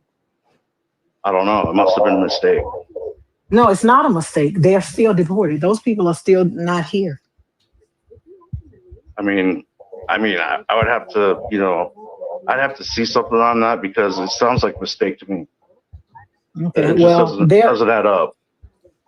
I mean, it happened, my friend. It happened. Yeah, I mean, it doesn't add up because you're looking at it through a white man's lens. Of course, it doesn't add up. You trust the government to do what they say they're going to do, and that is not the case for non-white people. I mean, Lawrence, he's not. I'm confused because as we are speaking right now, there are veterans, not just south of the border. I'm talking about Chinese. I'm talking about Korean. Like they are literally in these concentration camps right now, about to be shipped out, and they've been interviewed by, and it's crazy, but national media is telling their stories. Like, and I hope he understands, Mr. Second and third fucking generation. They're about to come after your nationalized ass. Ass. Like, it's so funny. I'm confused. I mean, I don't understand why he doesn't think that this is a thing, because the people from Korea came here on the federal government's invitation to make a fucking factory, and they got deported. They got deported. They deported the whole fucking factory off of one white lady making a call. Georgia came here. Billions. They came here on the invitation of the federal government, and those people got deported. Do you think that was a mistake also, sir? Sounds like it. I mean, I don't even know if this thing exists, but like, sir, what are you talking? Do you not read the news, or you only look at Fox? So forgive my ignorance on that. But general, let me ask you this: so you're telling me, that you're not aware that those Korean people in Georgia got deported? You're not aware of that? I'm currently not aware of that. What kind of news do you watch? Lately, generally not much. Just a few influencers on YouTube. So you watch YouTube influencers, and none of them ever talked about the who was it? Hyundai car factory coming to build a factory here in the U.S. specifically through invitation from the federal government. It was a deal they worked out with the state of Georgia, and those people got deported. Hundreds of jobs, Lord. They had work visas and everything. They applied for the visas. They did everything right, and they still got deported. It must be. I would love to be a white person for one day, but I don't have to worry about shit. I ain't got to look at the news. I ain't got to do nothing. You don't know what the fuck is going on in this country that you claim to love so much. All right. Well, you don't know what the hell happened. When did this occur? So, bruh, go. You know what? When did that occur? Go look for it. Go Google it. Go Google the Korean Hyundai people getting deported. Go Google it from Georgia. All right. Well, go Google it. All right. Well, how many people was it? It was hundreds of people, bro. What is? Google it. Oh my God. Go Google it. All right. So we know that like Donald Trump has been, basically prostituting out to the world to bring manufacturing back to the United States. So if he's doing that, and he's also advocated for getting work visas for the people that are doing farm work and stuff like that, and helping them, and with the hospitality industry and helping them, why would it make any sense that it was a policy or an actual thing got that deported. these foreign car workers were going to get deported for no reason? That doesn't make any sense to me. They got deported. And when the governor of fucking Georgia went back over there to get the people, they were like, nah. They were training our people over here. They were how to run the factory. They were here to open up. Yeah, to American open up people jobs. so that they can run the factory, so they can open up the jobs. And he. I'm sorry. I'm gonna ask you one question, and because you keep saying like none of this is adding up, none of this makes sense, right? You keep saying that. I'm gonna ask you one question that'll make it click for you. Is racism rational? No. So you get it now, right? No, actually, I don't. I don't get okay. Racism. Hold on. Freak. Listen. You already admitted it. Racism is not rational. So when we tell you that the Koreans were deported, even though they were brought over here, when we tell you that there were people who fought in the military, got deployed and got deported when they got over here, and you're saying why would they do that? It doesn't make any sense. Does racism make sense? No, so exactly. So you think this is because of racism? It was because of racism. You think that they were deported because of racism? Yes, racism and xenophobia. That's why they were deported. Xenophobia and racism. Hold on a second. I'm going to look that up. Of course, the news article is not going to say that the Koreans in the factory got deported for racism. They're not going to say that. But the thing is, they deported 300 of them, and Korea sent a Korean airplane over here to get them, because mostly all of their conglomerate countries are run by people called chaebol, which are people it's a family-owned company, right? So they sent a plane over here to get them. So why would you deport the people that are here to train your people? Yeah, it doesn't make any sense because Donald Trump actually mentioned again. If he's talking about it and then for it. Again, you keep saying this doesn't make any sense. We know it doesn't make sense because xenophobia and racism don't make sense. It's that easy, bro. You understand that Trump is a racist, right? And you know what's so funny no, I would is that disagree this with happened in September. Okay, great. Of course you would. Of course you would. Yeah, listen, he's up. listen, let me tell you something. I do not expect anything of whiteness, right? It's nothing. But in September 2025, they were deported. Some of them. Some of them. Go ahead, Lord. Some of them have come back, right? And in November. So what sense did it make to deport them if you were going to let them back in 2 months later, 60 days later? What sense does that make? They were detained and deported. What sense does that make? Makes no sense at all. And if we're gonna point out that Donald Trump is a racist when he's clearly doing racist things. Hold on, Jim. When he's clearly doing racist things, I don't get it. All right. The thing is, listen, go ahead, when a white person tells me that another white person is not a racist, like what would I expect them to say? How would they know?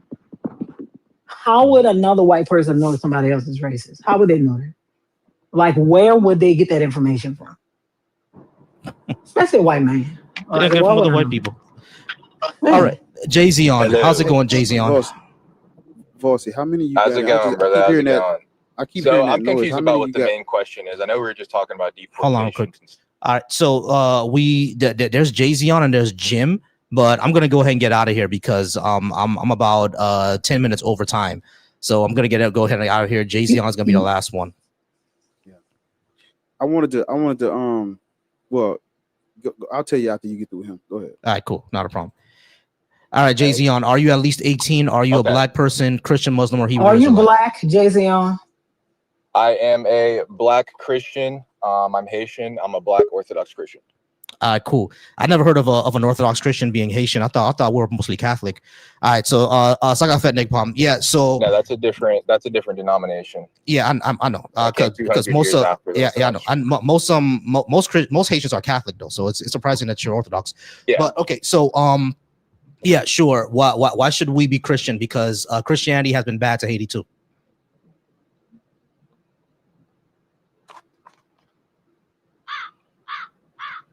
Like the archdiocese have never done anything for Haiti. Yeah, you know that, right? Yeah. Why should we be Christian? Did you hear him? Can you hear us, Jay-Z on? Okay. You're breaking up a little bit, but assuming that the question is why black people shouldn't be Christian. No, it's you breaking up. Actually, it's not us. It's you. I'm confused about why you wouldn't want to be Christian or why you wouldn't want to. Sir, where are you? You're breaking up, JC on. JC on. JC on. Yeah. All right, JC on. You're in the matrix, bro. Yeah, you're gonna have to come back. All right. Jim Bob, are you at least 18? And I saw your picture. I don't think you're a black person. You look more Middle Eastern. You there, Jim? Yeah, he's not black. He's there. He's definitely not black. Jim, you there? He look like Muhammad Abu Bakr or some shit. You there, Jim? All right, cool. So Jim's not there.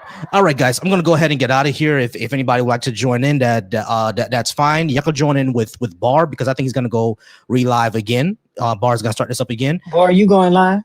No, I'm gonna get off. You gonna get off? I'm gonna be on in the morning, so I'm gonna get off. All right, cool. But I wanted to like I know we about to get out. I wanted to play one of the songs. It's like 2 minutes long. I just wanted to play it for the people before we get out. If you don't mind sitting for 2 more minutes.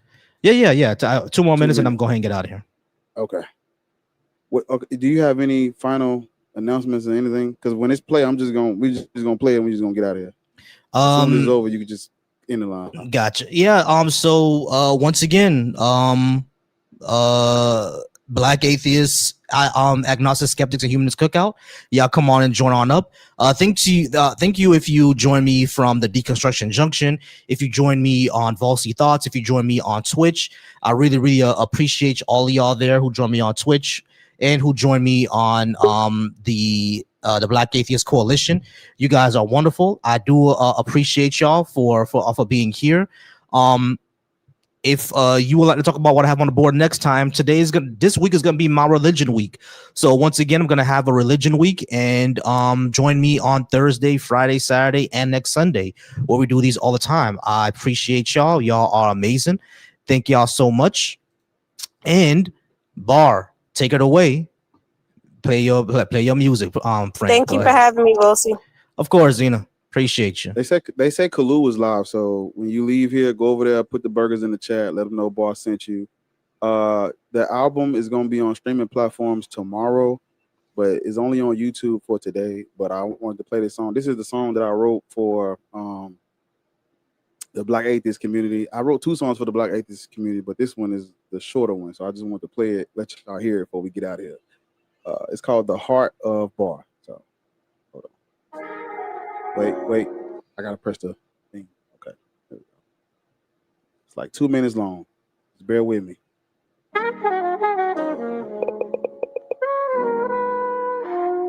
Can y'all hear that? I hear it. Okay.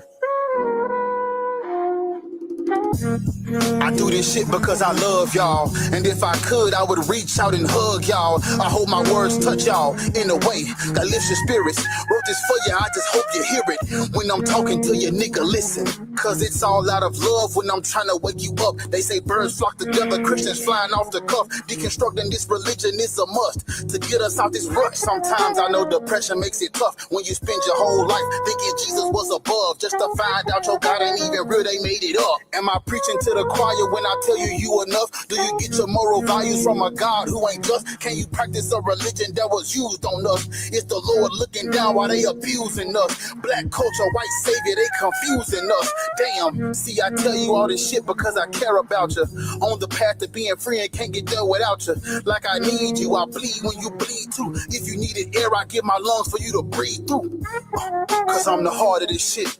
You know my heart doesn't skip. What it take to free my people, I give all I can give. I done sacrificed this life as my bargaining chip.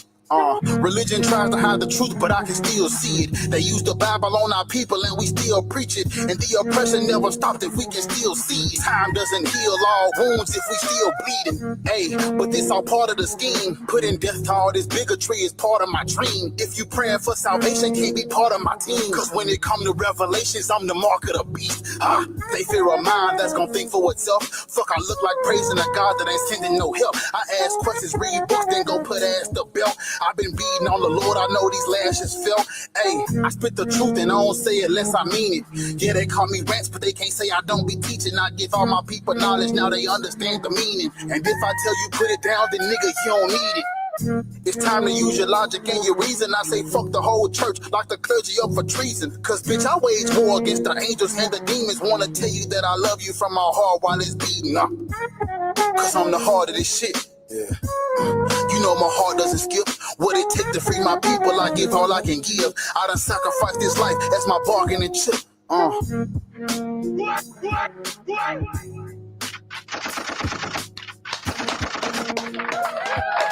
Let's fucking go. Yo, yeah, so fire. Go get the whole thing, man. The whole thing is on YouTube. It's gonna be on the streaming platforms tomorrow. So I just man, fire. Where we going? Fire. All right, guys, y'all. I'm going to go ahead and get out of here, man. Once again, I appreciate you all. Thank you all for joining me. That was man, that was a bar, man. I gotta go jam that for real. But that was some bars. We appreciate that. Definitely performed that at the cookout. And of course, Baptized in Jesus Christ is back, bro. You see Baptized in Jesus Christ? Yeah, he's back. Baptized is back. Such a fan, bro. Going home. Bro, he is such a fan, bro. But go ahead and move on, man. Go ahead and move around, Baptized. I gotta go ahead and get out of here anyway. About 10 minutes over. Well, I'm actually about 15 minutes over. But yeah, I'm gonna go ahead and get out of here. I appreciate y'all. I'm gonna go ahead and spend some time with wifey. Whoever that was that just requested, whoever was that just requested, like, you're too late, man. I gotta go. He said we're running. Did he request? No, he didn't request. That's Kenneth Williams. Hey, Kenneth, we gotta go, man. I've been on already. Baptized, I invited you up already, bro. I already invited you up like multiple times before, and now you coming in late talking about we trying to run. Nah, you just too late.